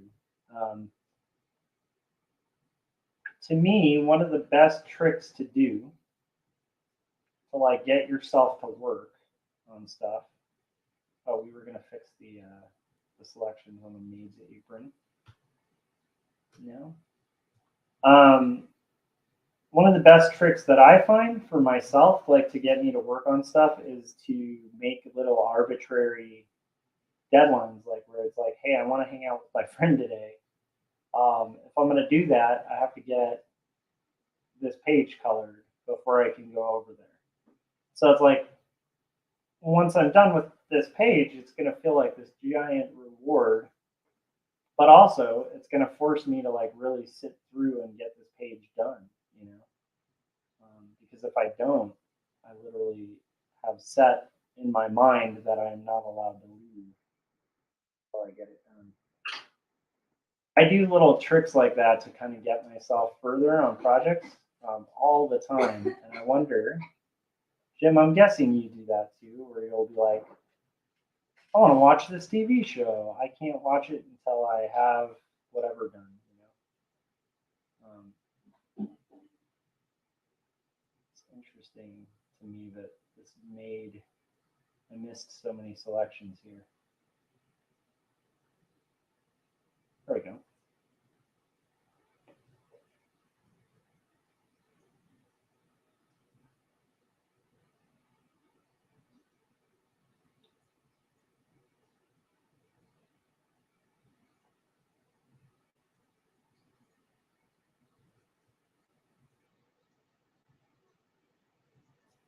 So yeah, there's like these little bands of area that I missed that I'm now correcting.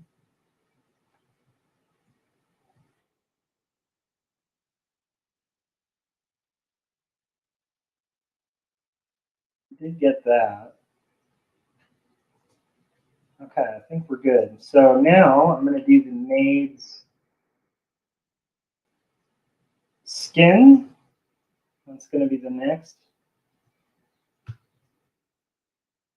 We need to save where we're at.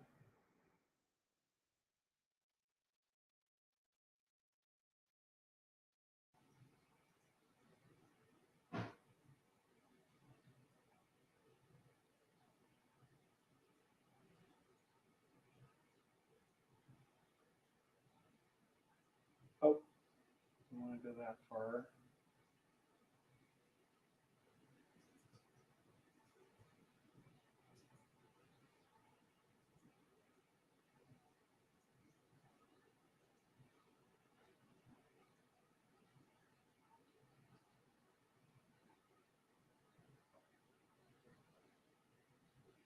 So just finishing flatting this is going to be a very fun thing to have accomplished. It's amazing to me how long flat coloring takes. Because it's a relatively simple process, but it's a lot of just time-consuming stuff, you know. Leanne says if I'm not an amazing animated filmmaker, she won't love me. That's my only animation or my only motivation. I love that. That's hilarious.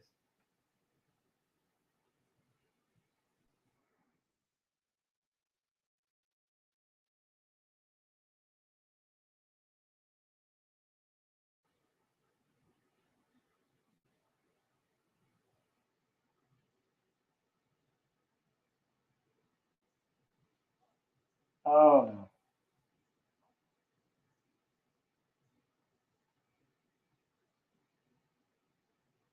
But for me, it's just like finding little motivations to get through a process like flatting is a good thing.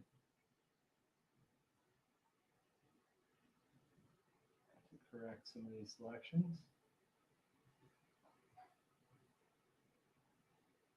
Do that.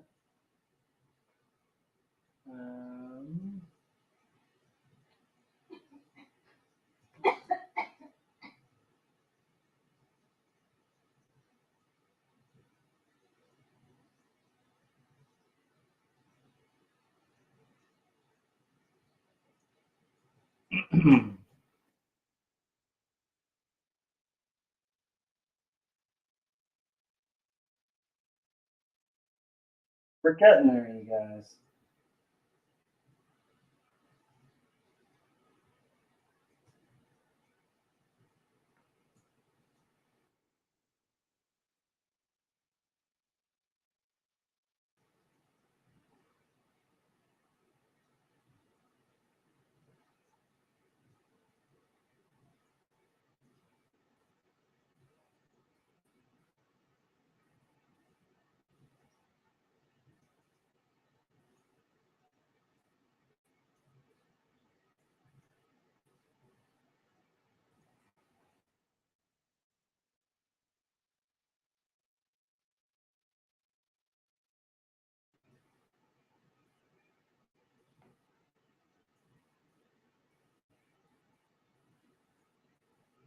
Frank said,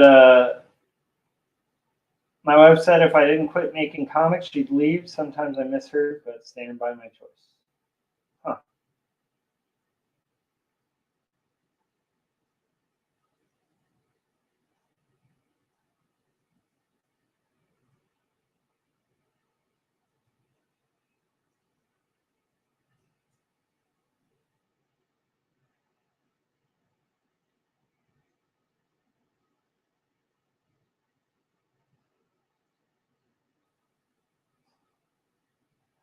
Jim was laughing about what Frank said.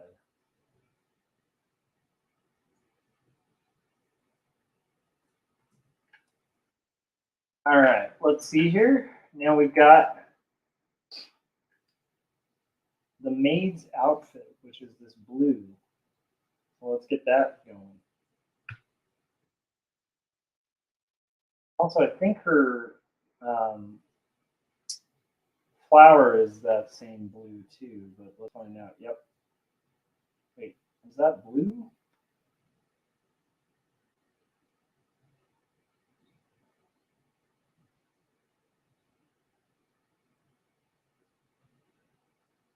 Okay.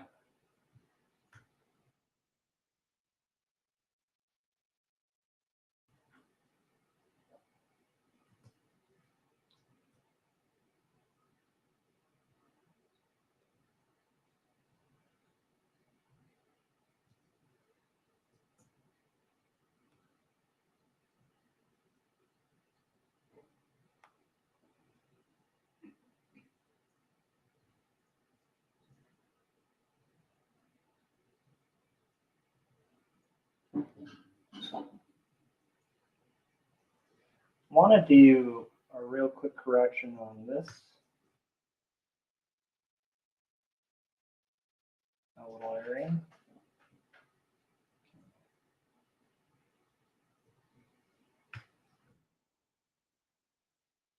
Back to it.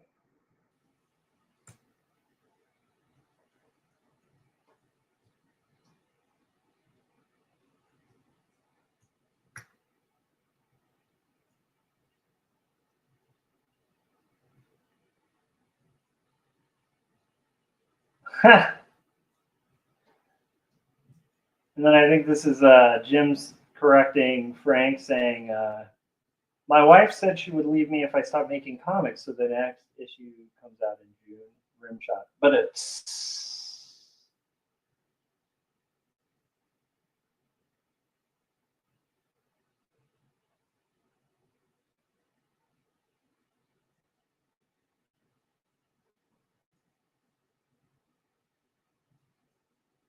bunch of comedians up in this joint. All right. What do we have here?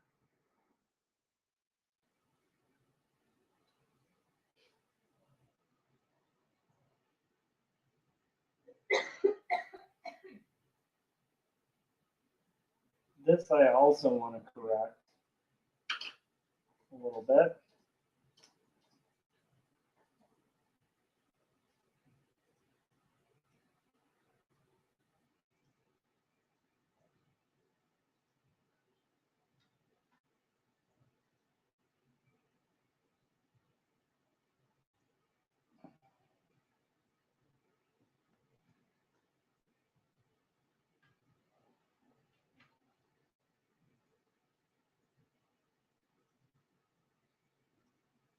All right.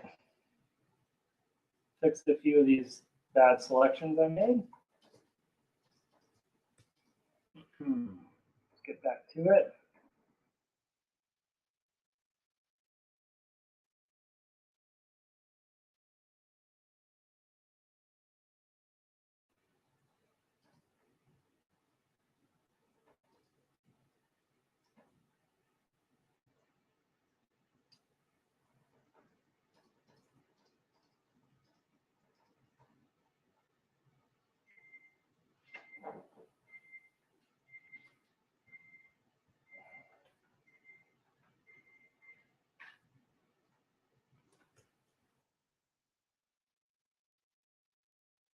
We're getting closer. I have the feet here.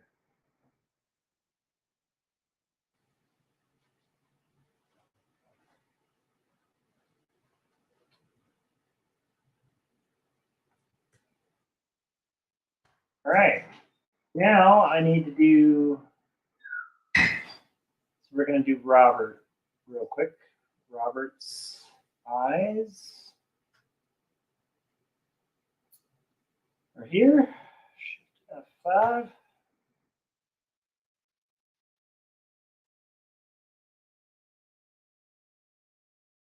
Robert's eye color is pretty easy to kind of fix up. I think that was it for Robert's eye color. That's not too bad. Now let's get Robert's hair.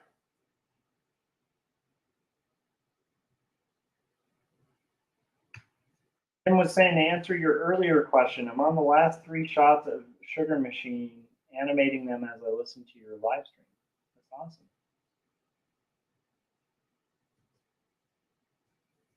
I feel like that's going to be a really funny cartoon.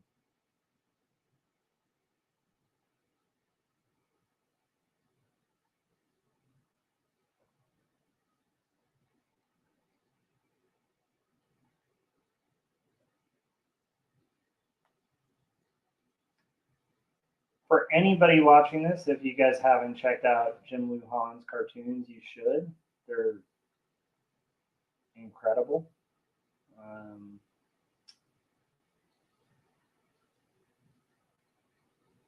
Yeah, good animations. He makes the nice cartoons, you know. All right, so we're deselecting the hair here, trying to get good selection on the hair. And I'm realizing I was initially going to do selections like I would with black and white line art, but I'm realizing that a lot of this is going to go a lot quicker with the sort of reductive way of selecting, just because of the way that this art is created. So we're going to go back to our, deselecting the areas of color, because otherwise we end up having to go in there and kind of clean up a lot of selections anyway that really shouldn't have to clean up. So this is just a quick route around that.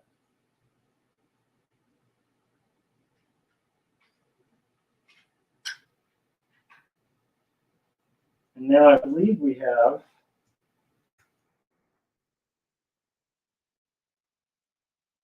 Robert's hair done. So now let's do his jacket.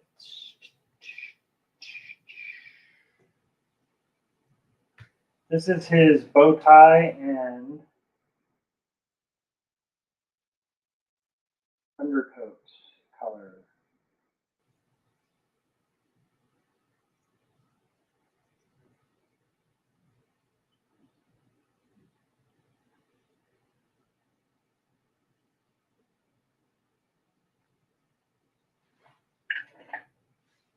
Frank was saying if you support Jim on Patreon, you can see Sugar Machine early before the end of May. And then Adam said, do you have a rough estimate for release date?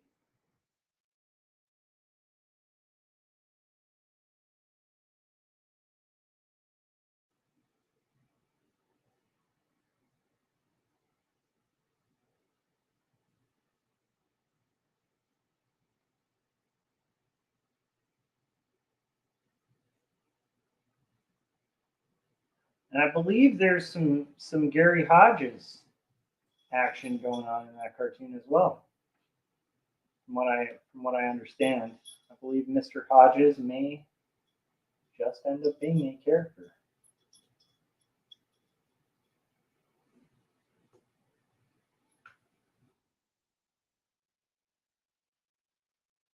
Whew, okay, we have pants color now.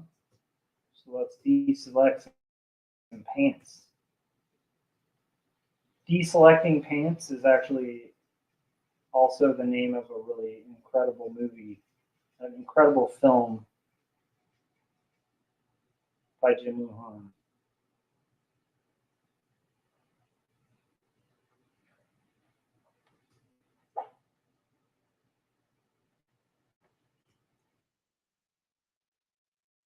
Okay, so we deselected the pants. Now let's get that jacket. Jacket colors right here.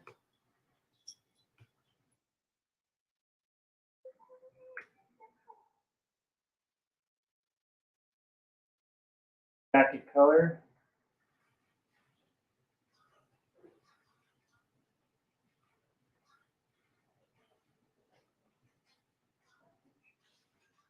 Jacket color.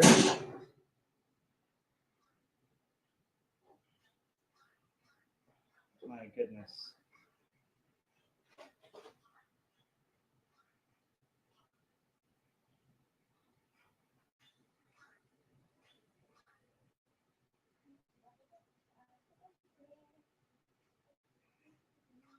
All right.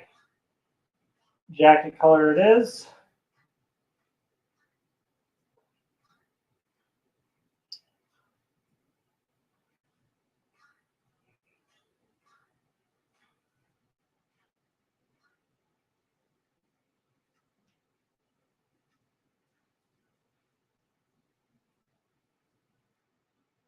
Yeah, so I mean, if Jim is on the last two shots of his movie, Adam, that means it's going to come out pretty soon. I find it really incredible that Jim has such a like crazy output. Like I don't know, just the amount of movies, animated movies that Jim has managed to put out.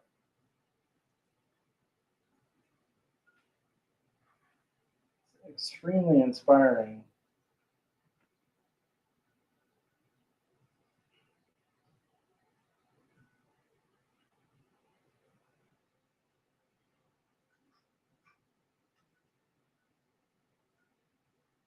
All right, so we're gonna get this fairly close to done now.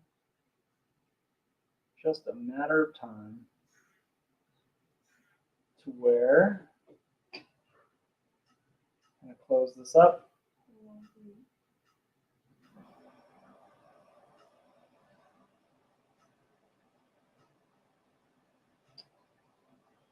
Whew. And then Frank has put a link to Jim's Patreon in the chat as well, in case you guys want to check that out. And if you don't want to check that out, what is wrong with you? Would be my question.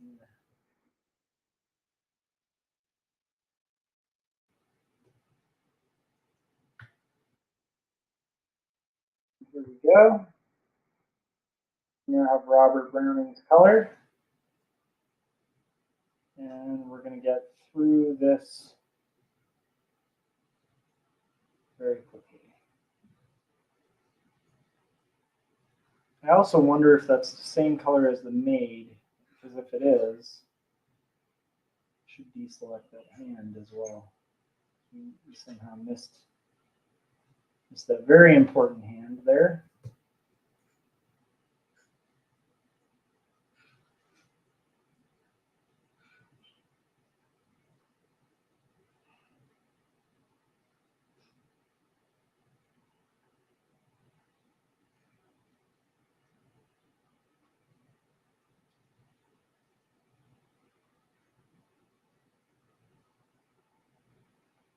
And just getting those 5 colors selected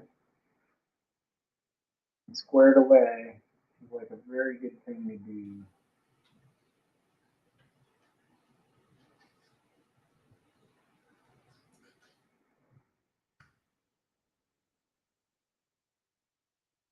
One other fix I want to do here, which is back here.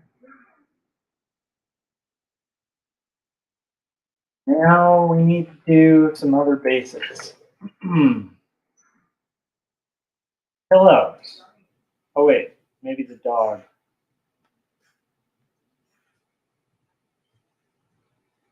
Now the dog is in one of these pages. There we go. There's our dog.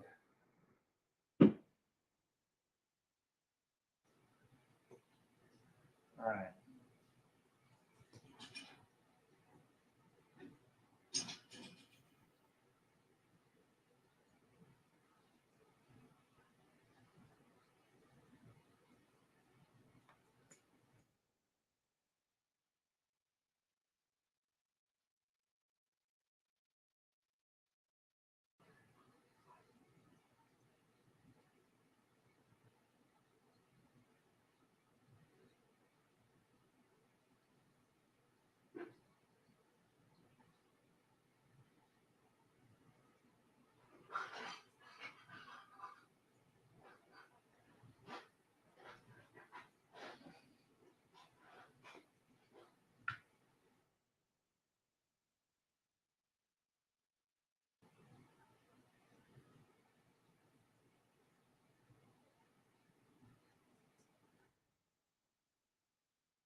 All right.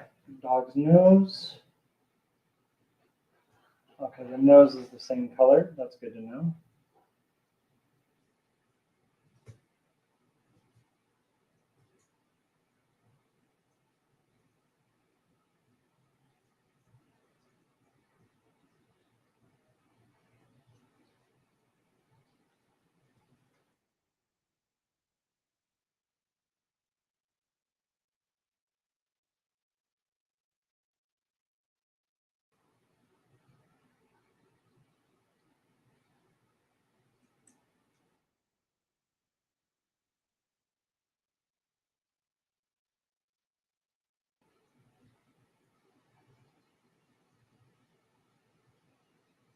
And we are getting closer and closer. For some reason, the funniest topics that we've talked about is how relatives are accidentally patronizing when they talk about your funny books. That is so true. Hey, it's nice funny books that we got here.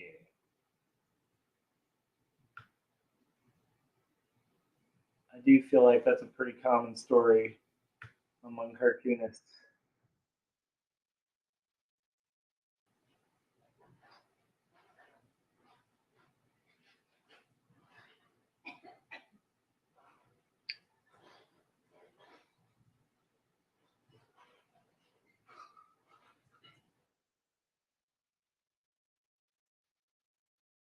Getting much closer to done here. But slow and steady wins the race kind of on these pages. They just take a long time. Everything takes a long time in comics. When you're doing the funny books. Okay, let's see here. There's the dog color.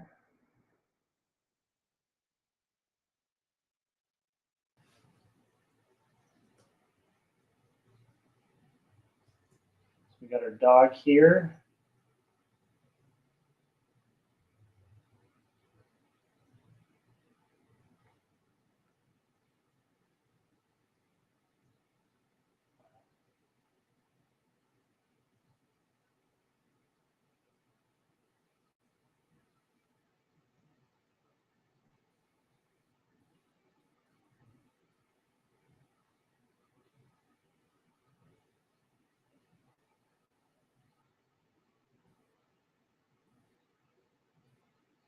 There we go.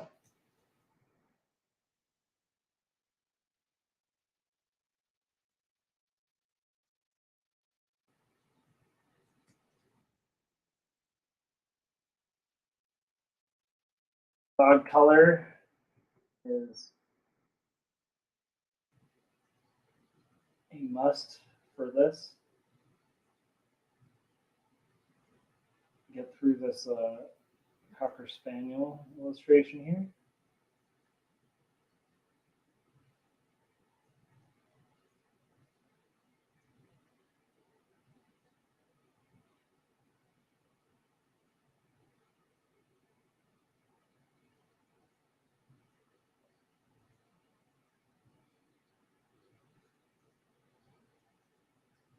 Jim was saying, my relatives always ask, Jimmy, how are your comic books coming?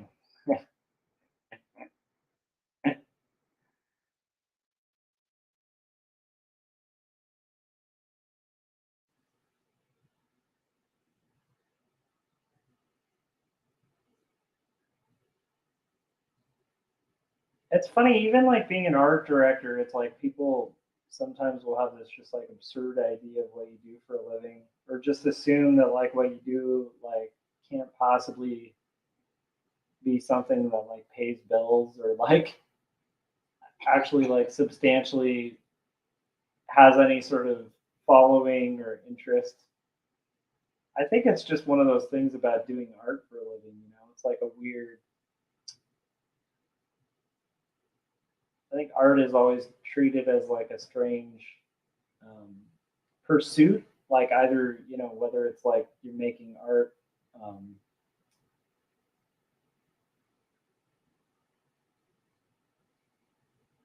like in whatever context. I think it's always hard for people to digest because it's like not consumption, and I think people tend to be like instantly like can relate to consumption. It's like, oh, okay, like we all consume things, so it's like, oh, okay, like people don't have trouble kind of having a window into like how that would work or why that would be important, you know.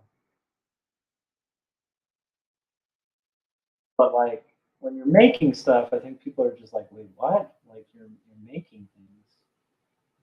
Explain to me this idea of like making things. It's such a strange and foreign thing, I think, for people. Okay. And that might that might go across the board from just outside art. Like it might be one of those things of like anything that's like making as opposed to consuming. It's probably looked at with a level of confusion by people, you know?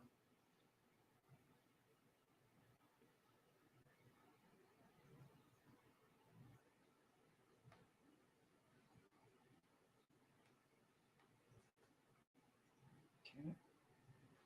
Right now I'm doing the deselecting the areas that are the tray. Here.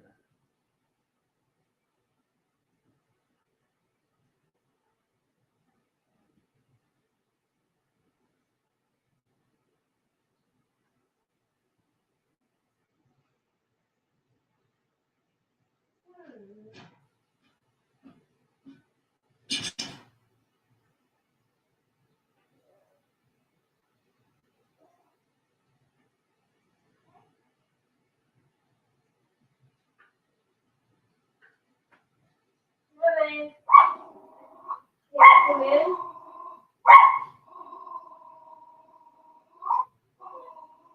Lord Scotch.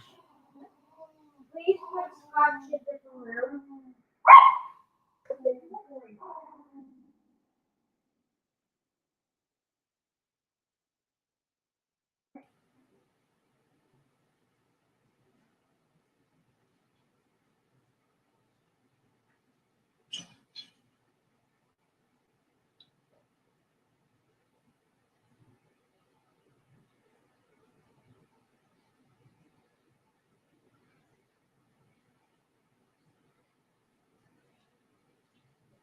Gary said, hello, everyone. How's it going, Gary? We were just talking about how relatives always have trouble in general, like kind of understanding art. And now I'm kind of curious, Gary, do you have people who are in your life who are just like, how is it going with the funny books?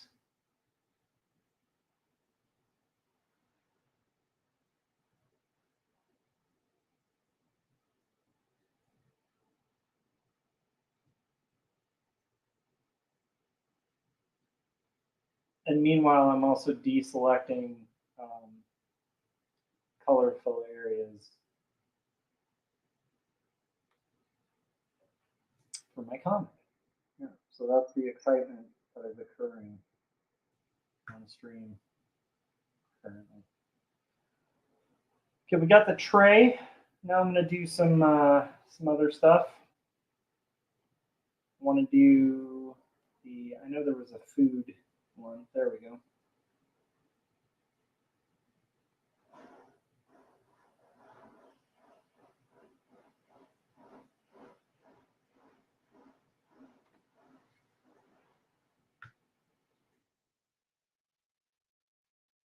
Okay, starting to wane a little bit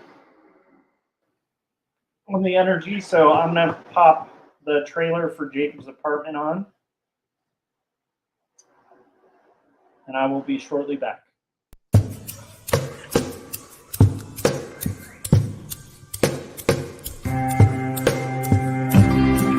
Speak clearly, it seems that only in dreams can we be these things we've seen and walk around breathing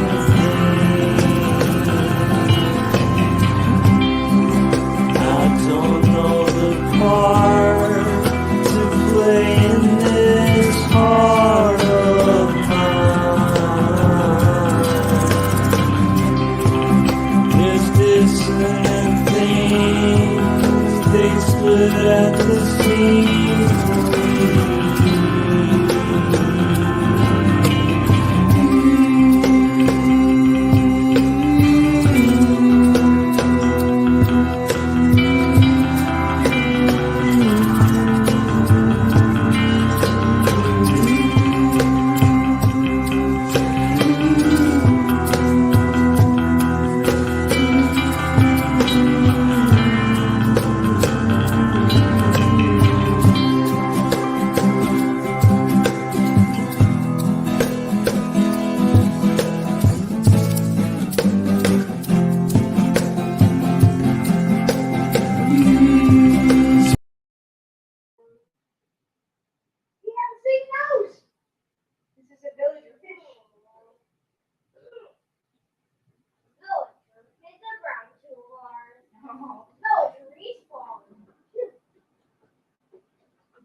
Sorry, and give me like 2 more seconds, and I will be right back. So I'll also throw on 2 stories,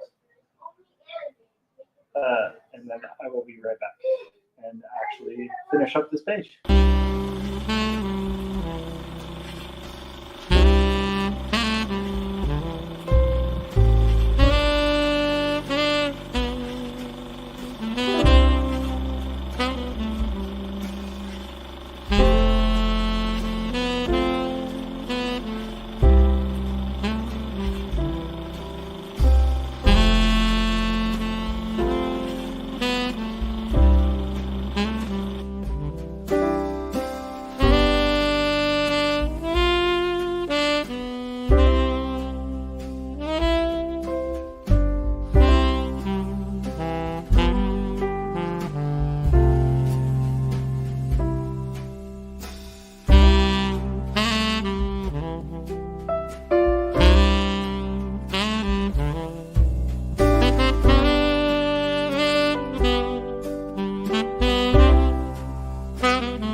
All right, we're back, and I am gonna get through this page.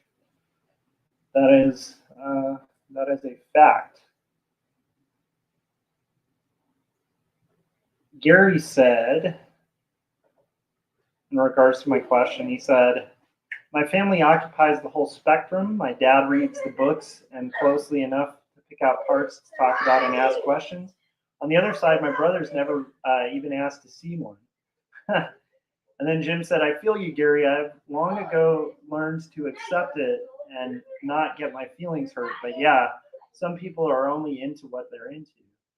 And then Gary said, let us remember the scripture on this fine Sunday when Jesus said, truly, I tell you, no prophet is accepted in his own hometown. Yeah. Yep.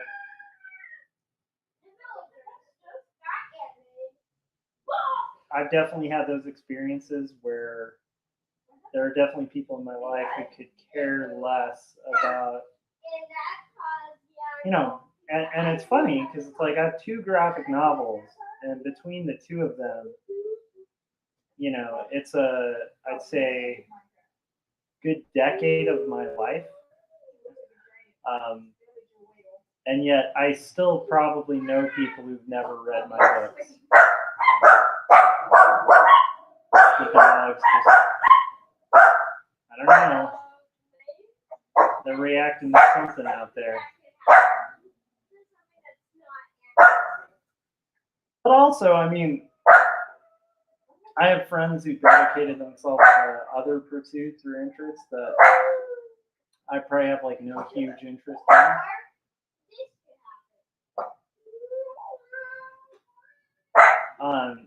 But in general, like when I have friends who are into art stuff, like they're doing an art project or something art related, I tend to be very interested in it. But I also have friends who are like super into like sports and stuff, and like I don't follow sports. You know? So there you go, right? Let's see here.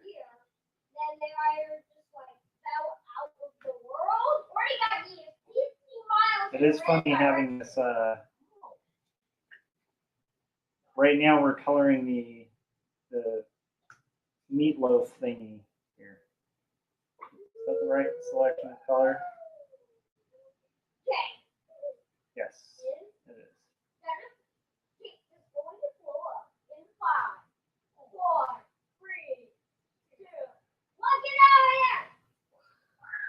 So when I'm doing this flat selection thing, like a lot of the time, I'm just picking areas that are like very,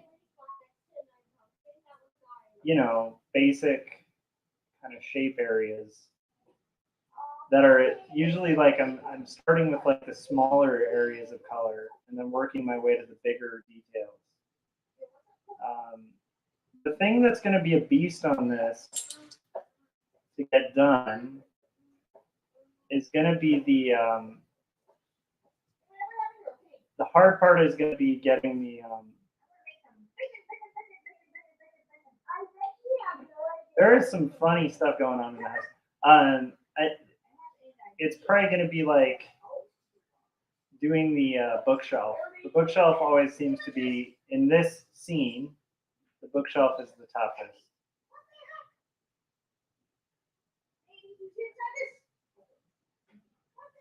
But we'll just have to kind of see how that goes down.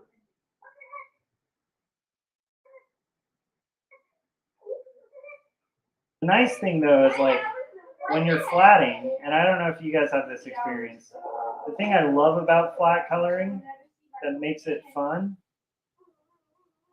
is you end up seeing everything just gradually starts kind of piecing itself together. And so that's pretty cool. Like, as nerdy as it is, it's like, it's kind of like a video game where you start seeing like, oh, okay, cool. Like these selections start kind of adding up and appearing in the correct spots. Like it's an enjoyable experience. Very fulfilling, because at first it seems like you're just kind of creating, it's like you're embarking on this journey of filling everything with color, and it's going to take forever, and it's a little disheartening. And then as it goes, the further you get into it, the more it like starts becoming a finished colored page, and that's where it gets really fun to me. There's an area we missed here.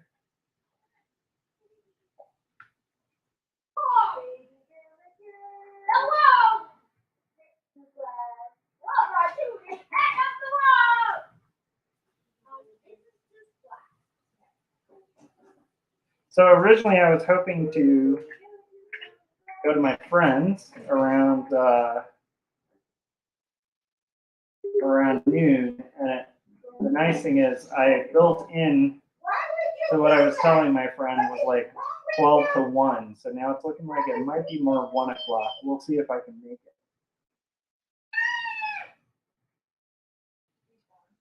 Okay, so there's a couple things here. This area is going to be yellow, so that's good.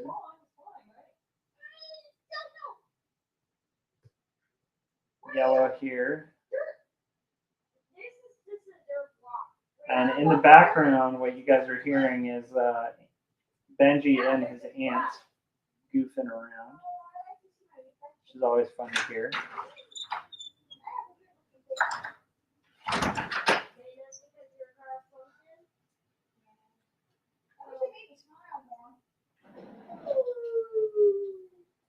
And now we're almost there. So now we've got to do this meat stuff. So here, I'm going to look at what these are.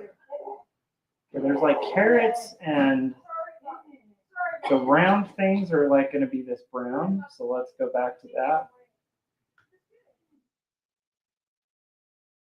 It's kind of a weird thing to like pick these selections, but I know that like the round areas on this like meat tray, kind of this brown. So that's what we're getting. And this is authentic Victorian food that we're making here. Cooking up some Victorian specials.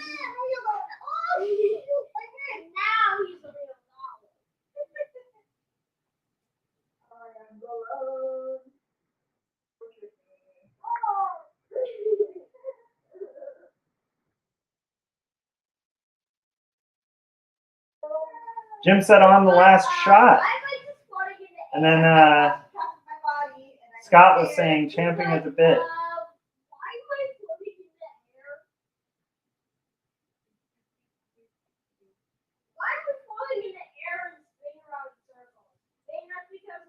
And I am equally very excited for you, Jim.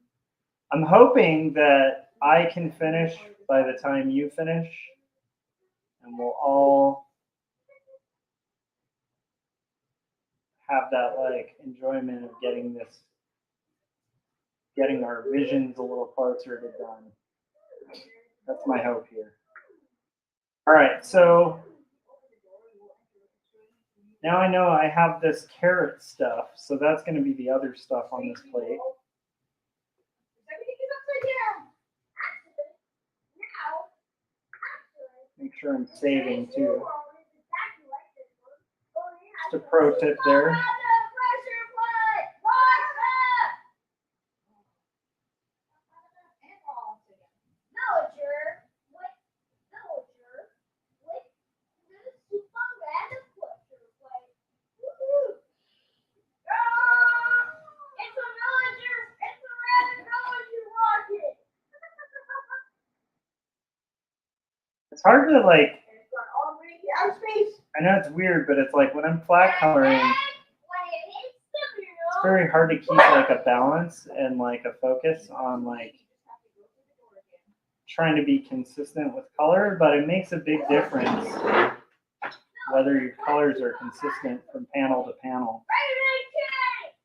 It's sort of a subconscious thing that I think people notice when it doesn't match, and then if it does match, like it's not noticed. It's just like one of those things that you don't want people to notice it. Like if they notice that colors are shifting all over the place, then you might need to recolor your work. But if it's like, if it goes unnoticed, that's kind of what you're aiming for. At least that's what I'm aiming for. It's raining!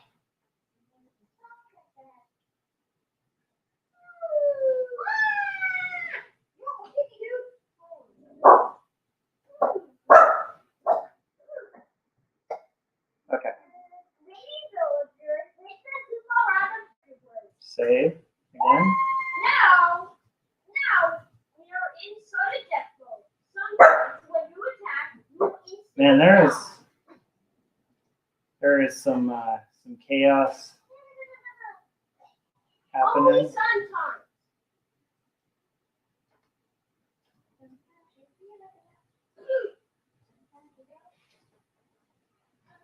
Baby villager died.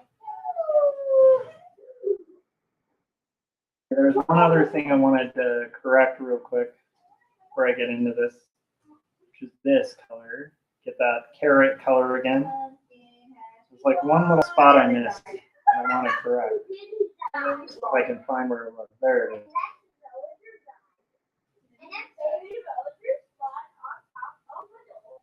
All right, and now we're going to do our meat color.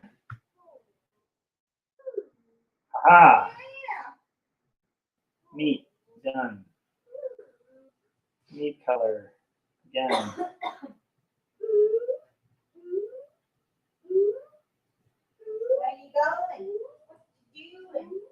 Meat color again. And I think we're good on our food plate. Oh no! Oh no, I thought I was done just when I thought I was out. Okay. There was some meats that I didn't do.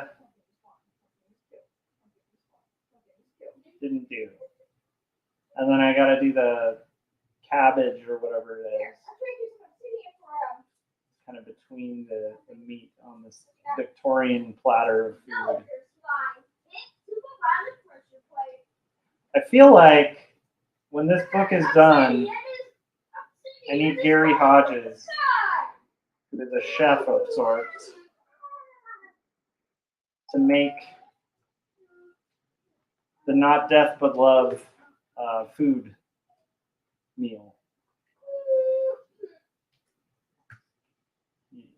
I think Gary, if anyone I know could like figure out what this Victorian stuff is, it would be Mr. Hodges. I want to see what's happening in the chats too in a second, but just finishing up this food real quick. All right, you guys, we've digested the food.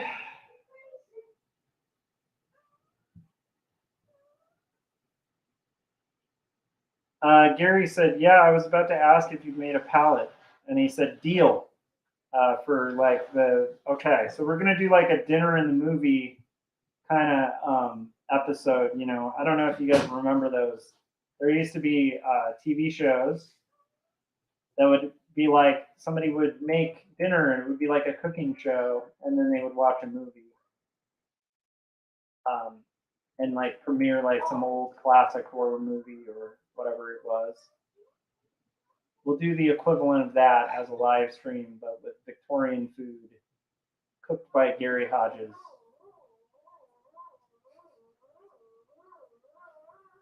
And debuting Not Death But Love.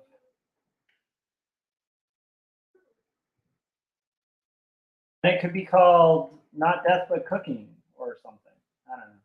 We'll make something work from it. I'm open to suggestions,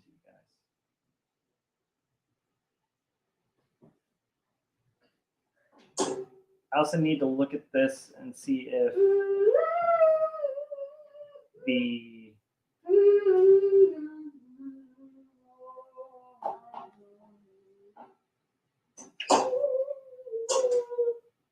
oh, there was a different thing. Okay. Okay. I think we're good. Making sure I'm not missing any colors here. Fundamental colors. No.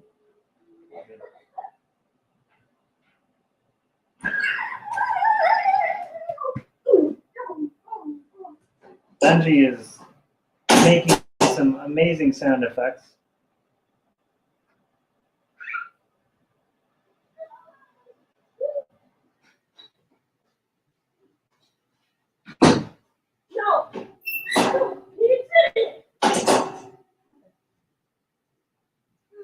All right. And we have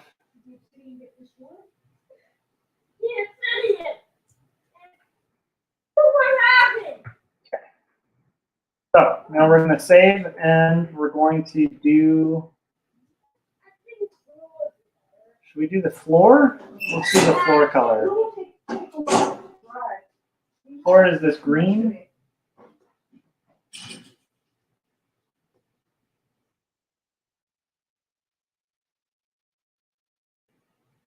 Jim said last shot is done. Awesome, Jim. Felt like we were in a race and I think you've beaten me. Well done. Okay.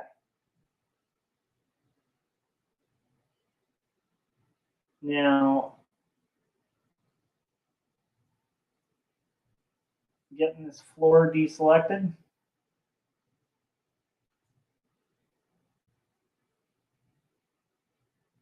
And I'm going to get this this part deselected as well. And let's see here.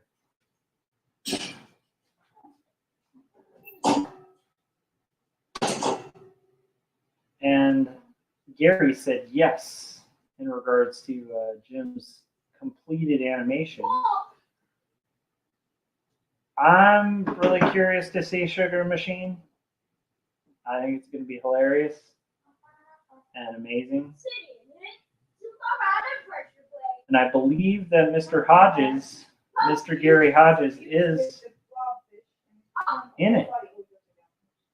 I believe he's a voice within the Sugar Machine. And that should be fun to hear too. So we're deselecting this area that's the rug here.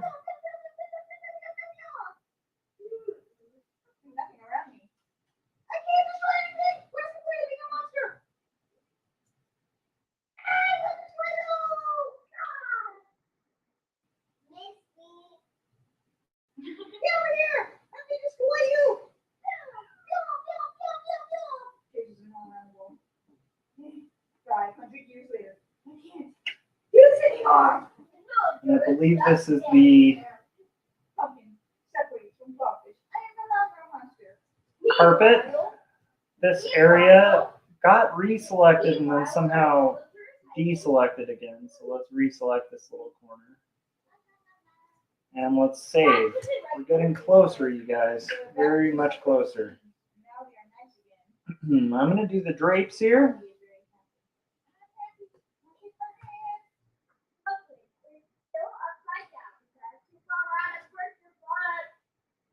areas that are the drapes.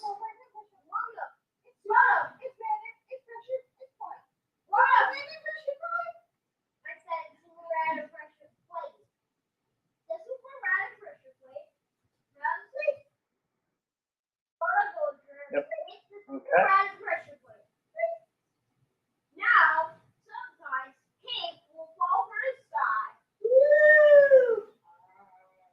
When the cake makes contact with We're getting so much closer to finished here. It's pretty exciting. Robbie was respawned. Disney cake! I love you so! There's nothing that the blobfish doesn't like. And I think that this is going to go all the way to here.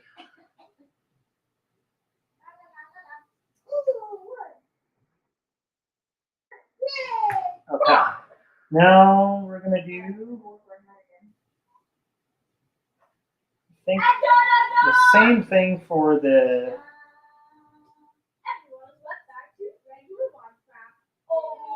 this section of the Chase Lounge, which Gary appreciates the fact that this comic has a Chase Lounge. I think I was very pleasantly happy about that. And I think that might have been something that Gary was a fan of as well. It was like the Chase Lounge here in this comic is some goodness. And by the way, now that we're talking about Chase Lounges, Jim, have you checked out Wet Leg yet? And if you haven't, go on Spotify, look up Wet Leg, and listen to Chase Lounge. It's a good intro song of theirs. And let Gary and I know what you think about the awesomeness of that band.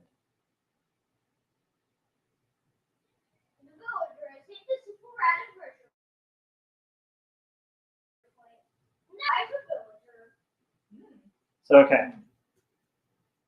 You're getting so much closer to done, you guys. So much closer. So much closer.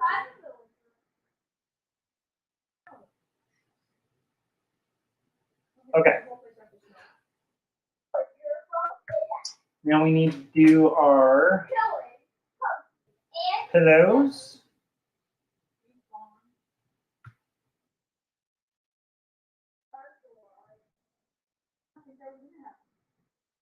Pillows are done. Pillows are not a hard selection here to get correct. Pretty doable.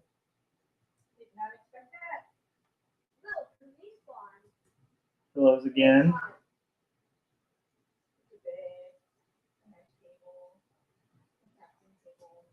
Whew. All right, and now we're gonna do our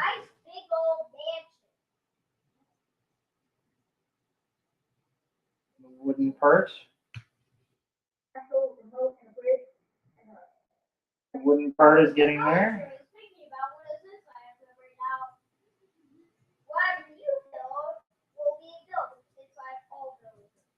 Wooden part of the chase here.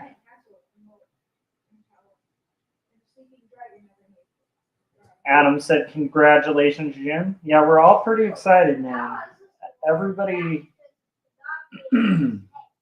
I feel like everybody wins out with a finished Jim Lujan cartoon. I think it's a win for all of us.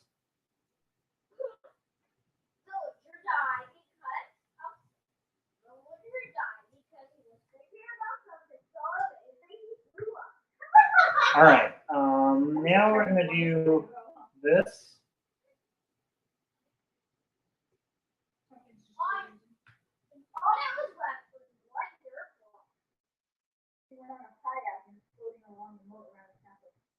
All right. The villager was already pulled up, so everything inside of him was pulled up with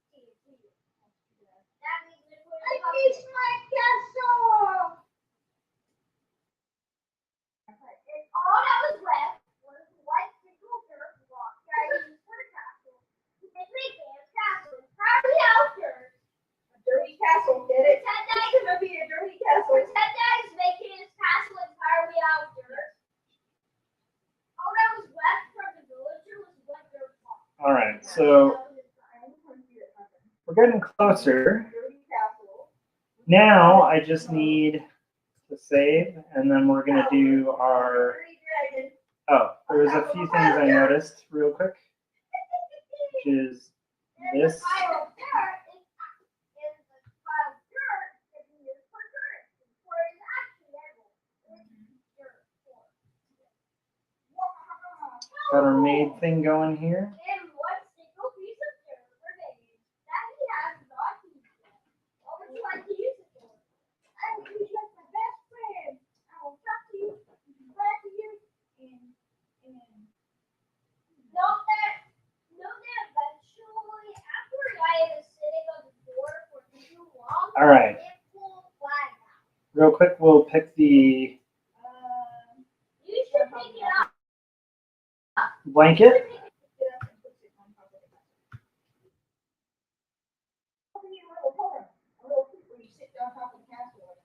Oh, nice. Mr. Block was real. Jim said he just posted the last visual on Instagram. That's very exciting. So you guys should all check out Jim Lujan's Instagram to check out that sneak peek. Sounds pretty exciting. I'm gonna just deselect this blanket here. Wow, I've never seen a tiny storm like that before. We are getting so much closer to done, you guys. They don't have umbrellas in Minecraft, do they? They don't. Right now, all of the thunder is hitting this single dirt block repeatedly. Go ahead and Oh, dirt block was rolled up. make this deselection here. Goodbye, dirt block. They will never forget you. Dirt block exploded. Everybody rolled.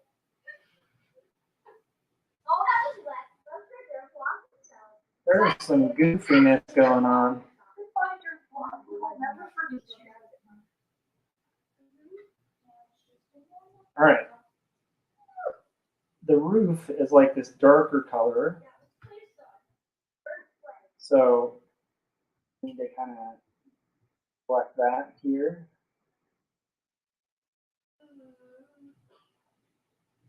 What happened? It lagged out.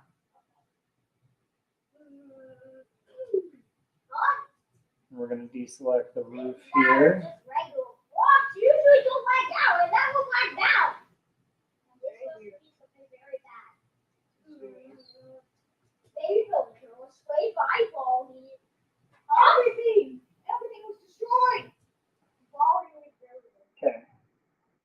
One other thing we're going to do real quick, which is back here. Baldy makes contact with you. Baldy makes contact with you when he asks you. That is most definitely going to be that color. We have that done.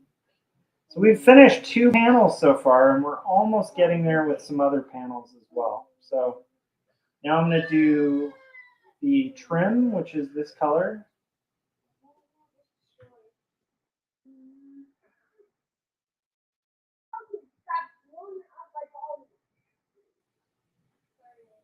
The trim.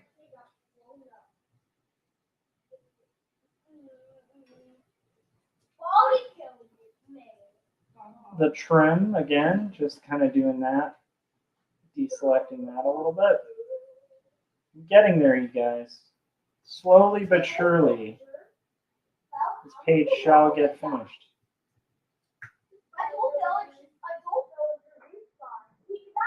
Okay. We have a few other things we can do. One is, I'm gonna find the.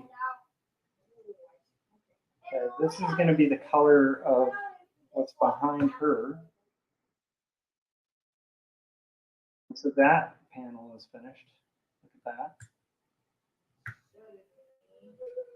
So now we're going to get into all this fun stuff. There is a window. The window is going to have white trim with this interior blue. So we're going to do the interior blue first.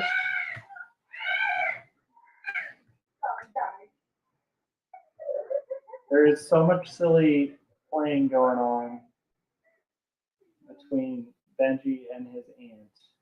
It's very fun to hear.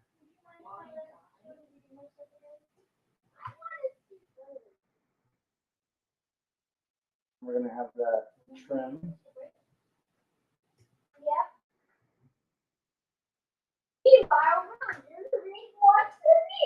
And we're going to do the wall. I think we'll just do the full wall color. Oh my goodness. Whoa, what is going on there? Okay.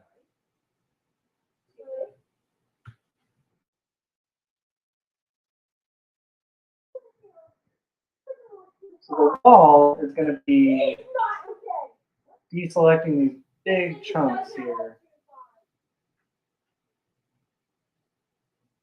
And usually I'll work like smaller areas to bigger areas, but in this case, because the wall is like a common color being used throughout,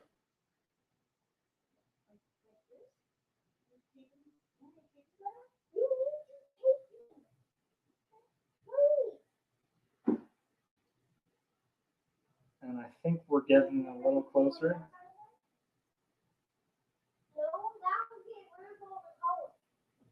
We're going to have our whole background.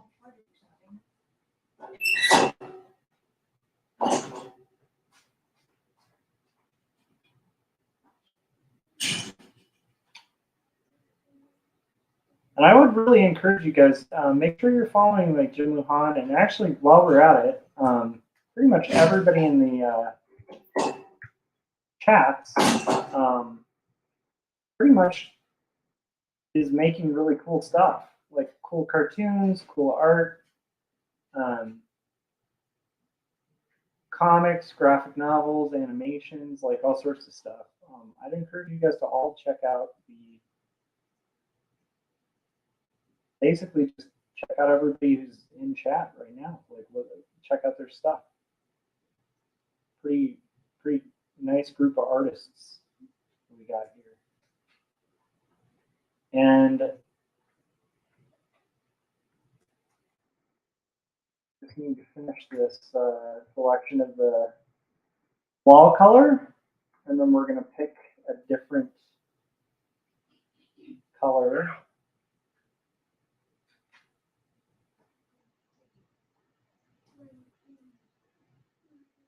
To sort of deselect after that, but the wall color is the thing we're working on right now.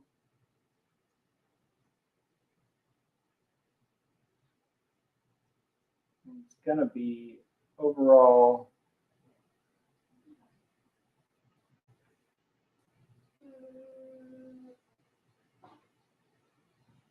pretty large selection here.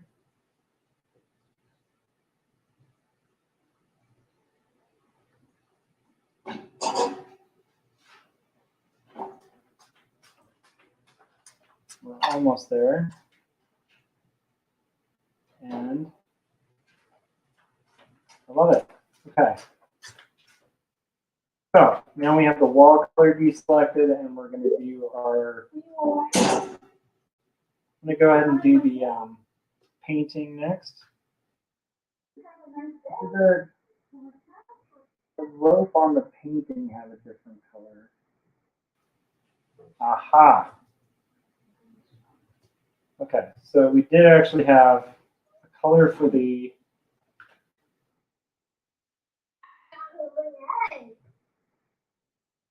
this section. That's good to know.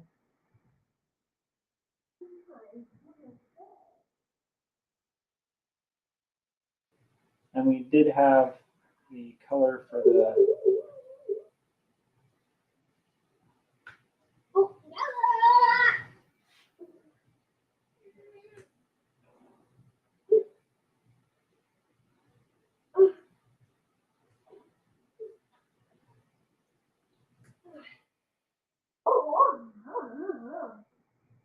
Pray for this section.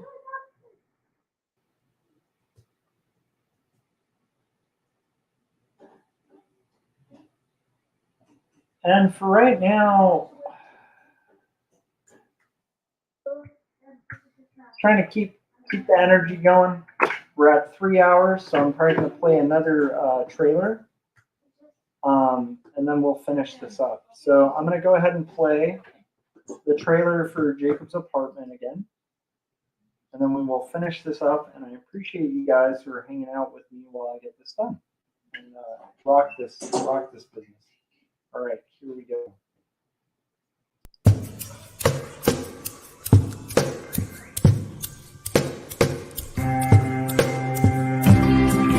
Speak clearly, it seems that only in dreams can we be these things we've seen and walk around breathing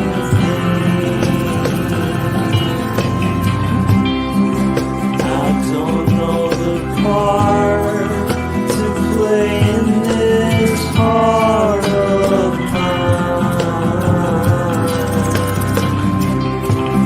There's dissonant things, they split at the seams.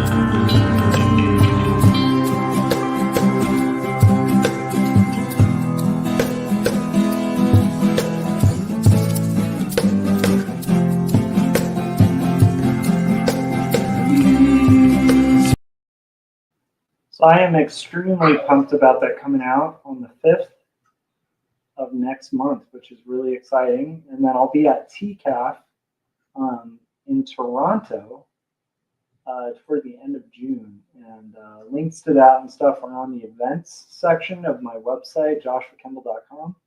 I also have like a signing coming up at Barnes & Noble in July in Palmdale. So I'd encourage you guys, even if you're in the LA area, that'll be like my first big book signing, and it would be cool to have some of you guys show up. Because book signings, you know, that stuff matters and makes a difference. So if you guys do want to show up and get some books signed or like pick up a book for a friend, I'll happily like draw inside of the books as well if time allows. I'm imagining it will. And it'd be cool to see you guys there in July. Kind of celebrate this thing I spent 5 years making. Oh, no, my Barnes & Noble's in July, not June. The Barnes & Noble's in July. The TCAF thing is in June.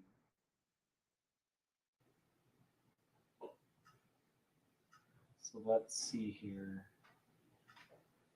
That was me just, by the way, for people who can't hear. My wife was thinking I was talking about TCAF, which makes the sense. All right, so we're doing our painting. Do you guys see how this kind of works, though? It's like, I don't know. To me, it's strangely fun. It takes a long time, somewhat tedious, but these last like sections, now we just have 2, 3 pages left, right? We can real quickly do the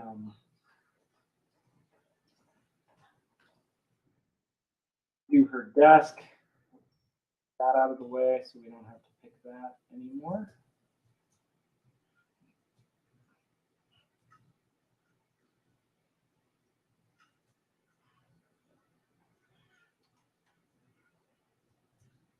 her desk is done. Now it's just the painting.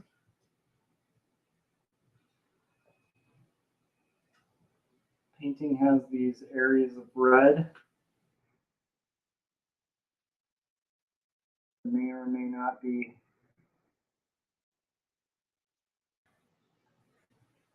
done. Areas of red on the painting. Deselect those.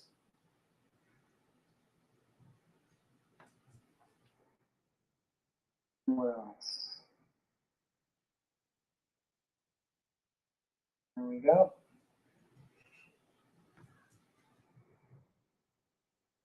Painting has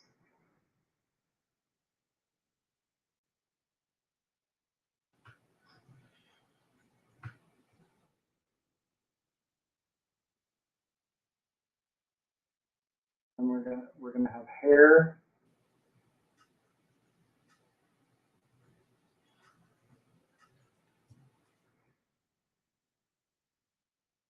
Hair.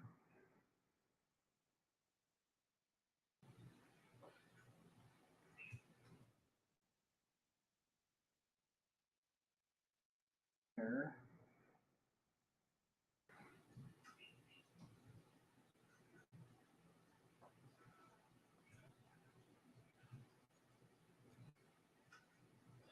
Skin tone.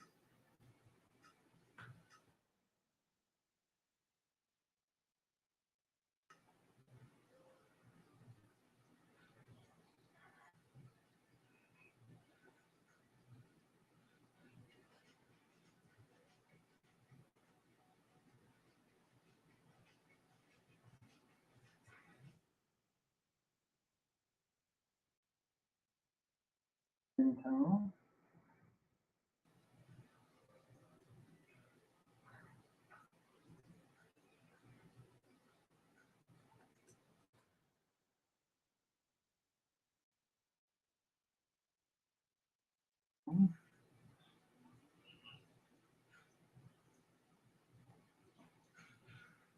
And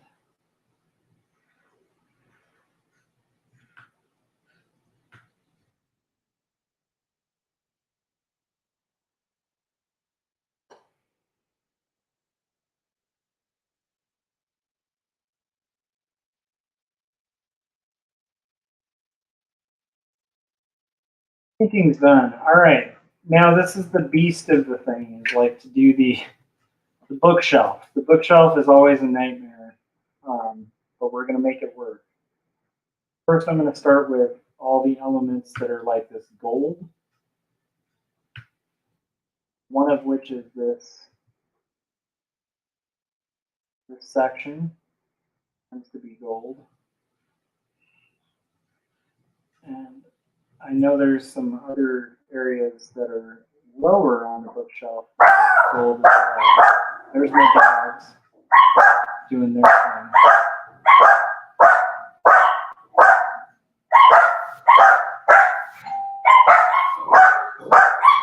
And I think that's like food or something.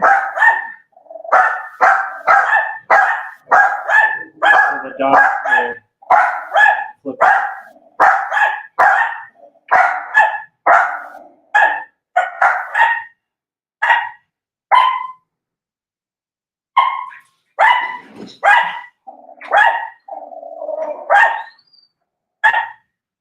Okay, and then what I'm going to do is I'm going to go ahead and pick some areas here.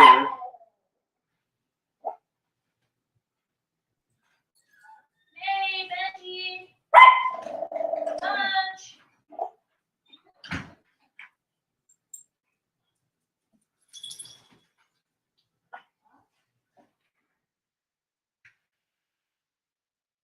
So some of these areas I'm just going to randomly pick to have this color. And we'll just kind of see where it goes from there. Why are you so cute? Oh my gosh. Okay. We have to get all of this bookshelf stuff. Luckily, the bookshelf is covered by him there, so that's not too bad.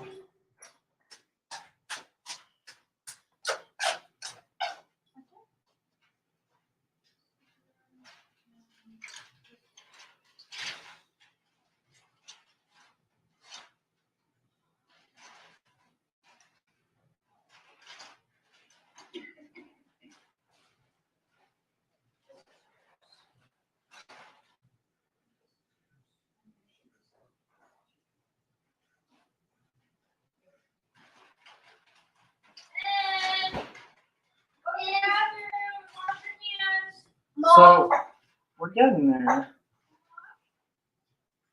It's just a matter of time,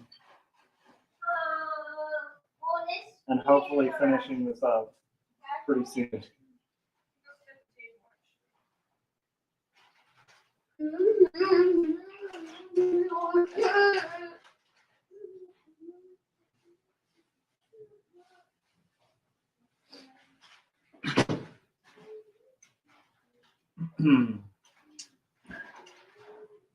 I do like the idea of this sort of eventually working out like some cool sections of books.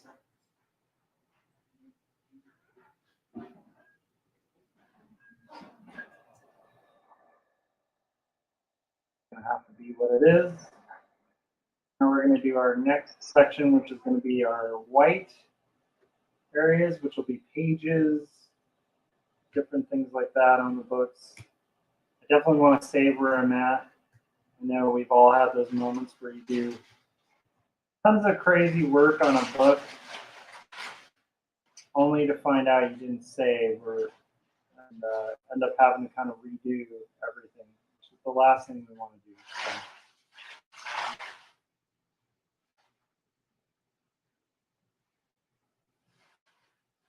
So here I'm selecting areas that I want to use.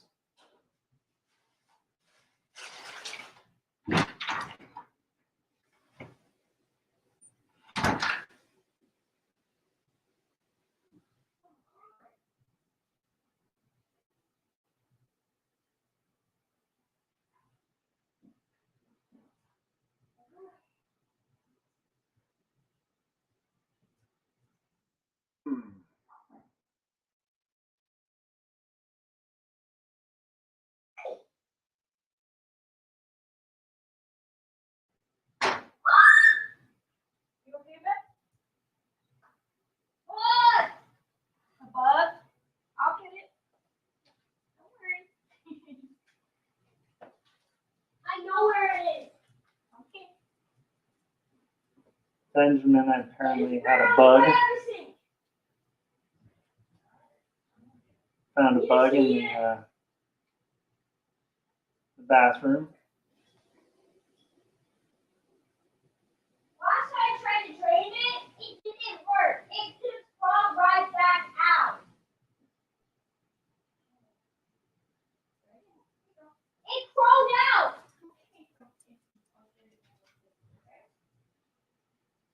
Take him outdoors. All right, let's go. All right, I see him moving. we've got some He is moving. Okay, then roll. Stop moving. books selected there. So now we're going to do our blue.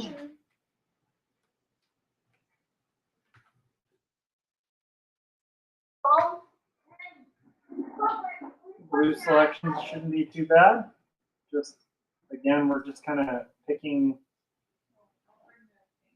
and coloring the bookshelf. And I think I said this at the top, that the bookshelf would be the hardest thing, probably of everything, just because of all the different book selections. It can be kind of a beast to pick this whole thing. But it's not incredibly impossible, you know. It's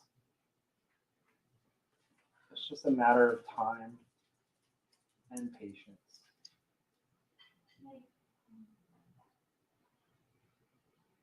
Ha!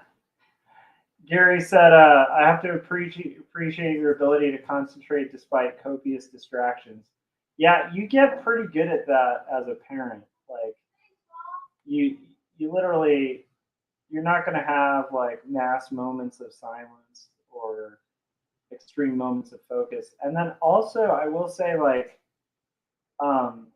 just in order to get graphic novels done, it's like you have to be able to just kind of buckle down and like focus and get in the zone. And like, I feel like, Gary, you'll understand this, but it's like, I think a lot of people get really thrown off in the idea of making art by like kind of waiting for perfect conditions, like as if you're going to have a day where like everything's quiet and you can perfectly focus. And I think conditioning yourself to be able to really like focus and get in the zone, and not let other things like kind of distract you or get in your way. It's just like absolutely essential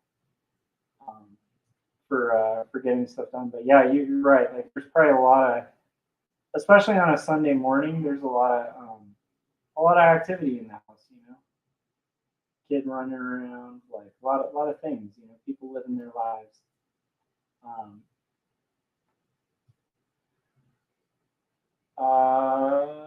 Okay, that wasn't. Okay, there we go. Whoa, there is something crazy going on with the selection here, so I want to save because I don't know what's going on here. Okay.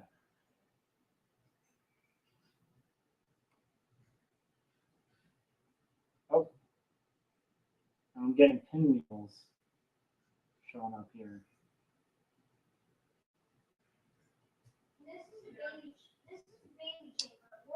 Yeah, so I think that pretty soon we'll be pretty close to done here, which is pretty exciting. I just need to make sure I stay focused. I gotta say also another like real inspiration for me to stay focused on this is like I absolutely want to go over to my friend's house. And in order to do that, I have to finish this. I've already set that as a goal.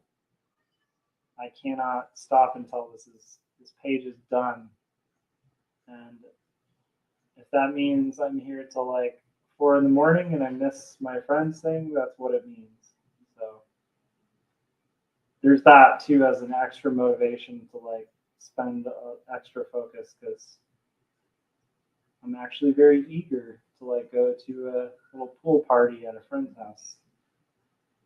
Meet up with my buddy who's in here from Seattle. So we'll get there. We'll get there. It's gonna happen.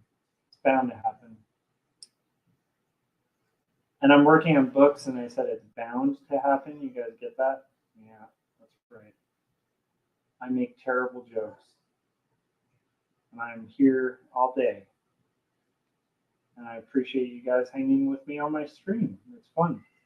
I hope you guys are getting a lot of work done. Don't worry, the cats are marvelous. Okay. Yes, Mom. Next color. Next book color. The cats are just completely marvelous.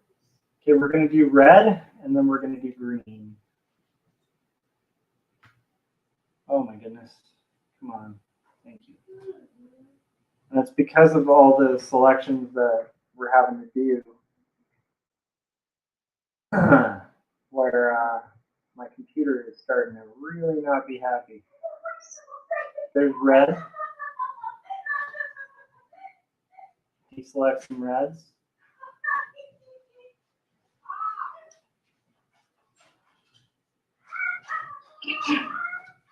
Deselect some reds. I don't know what kind of chaos is happening out there. It sounds like a gorilla came in the room or something.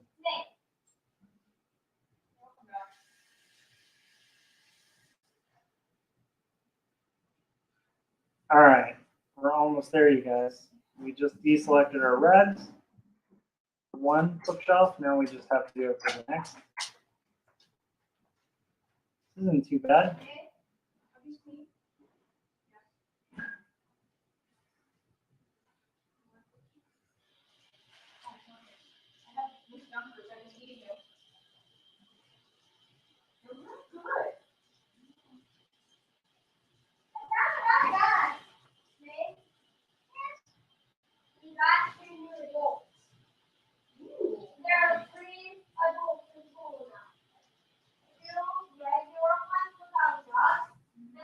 and niblets. Do they have jobs? No jobs. No jobs, okay. Niblets cannot get jobs. They're not able to get jobs? Yeah. We're getting so close here, you guys. So very close. We just got another new one. Yay. This is also why it's like, I think, really fundamental to like be able to set like a weird goal. Oh, like weird goals, like little self-regulations, you know, when you're making art. Because it's like, if you set like a little goal where you're like, I literally cannot leave until this thing is done, you get stuff done. So I find like a lot of people have trouble with that, with distractions. And I think that's the big trick that a lot of us use to kind of overcome distractions. Awesome. So then we've got, Do you want them outside or are you staying in the adult chamber? I want them outside. Oh no, this one's gonna drown. we've got Oh, we're making that water. this last section, and then we're all done. I saved you. So we're getting the books. Can you guys believe it? We're almost there.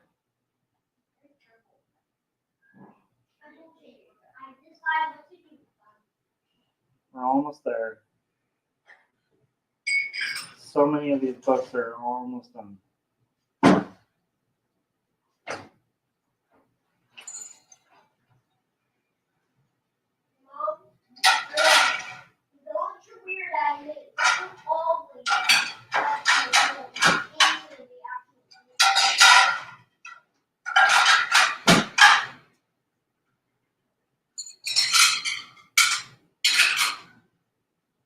And I mean, I'm actually pretty thrilled about, like, these bookshelves always take a little while, but it's like if you color each book, it just kind of makes it have like a neat look to it.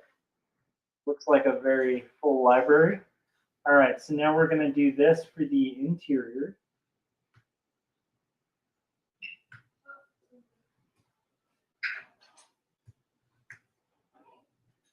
This is the interior color of the bookshelf. So it's these interior sections.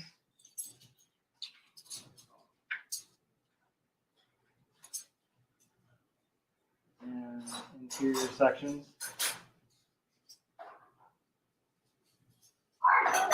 Gary said 100% of people are too fussy to be productive. It's a spectrum, but I can tell I need a little bit more quiet than you.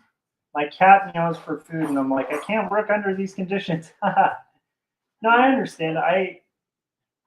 I'm not always this patient or like able. If I were writing, it would be really hard. I'd have to put on headphones or kind of zone out. But there's something about the coloring process that's a little more forgiving of like exterior noises and stuff.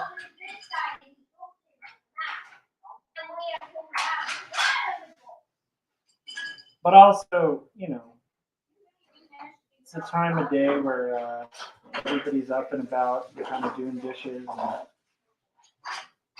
banging things around. The irony is the second I stop working, it'll probably get really quiet. But that's neither here nor there.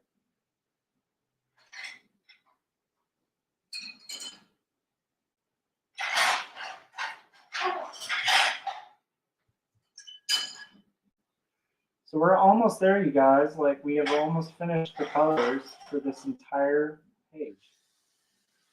And it only took like 3 hours.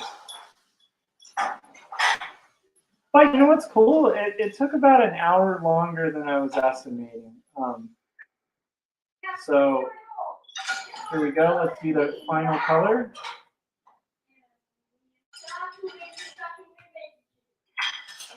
final color, and then now we can do this final bit, which is merge the lines down here. Put this on multiply. Oh. And we are all set for color. So I'm going to save this, I'm going to print it out, and I'm going to call it. Yeah, Gary was saying right now I'm in my quasi pencil stage of the page, and that's more of a high concentration. Yeah, 100% here too. Hey, thanks for everybody who tuned in and checked out the stream. I hope you guys have a lovely Sunday noon, and I will probably see you guys tonight. So I'm going to go to my friends and drink some beer and have some fun, and I will see you guys in a couple hours, maybe like 4 hours or so. All right. If you haven't yet, hit subscribe and hit that bell. That way you get notifications, and make sure you pick up 2 stories and Jacob's Apartment, my graphic novels. And that'll do it. And I will see you guys on the next live stream. Thanks to everybody who showed up in the chats. And if you're watching this after the fact, look through the chats and check out everybody's work who's been hanging with me while I was working on art. All right, that'll do it, and I will see you guys on the next live stream. Have a good night, or good evening or afternoon, I guess. Bye.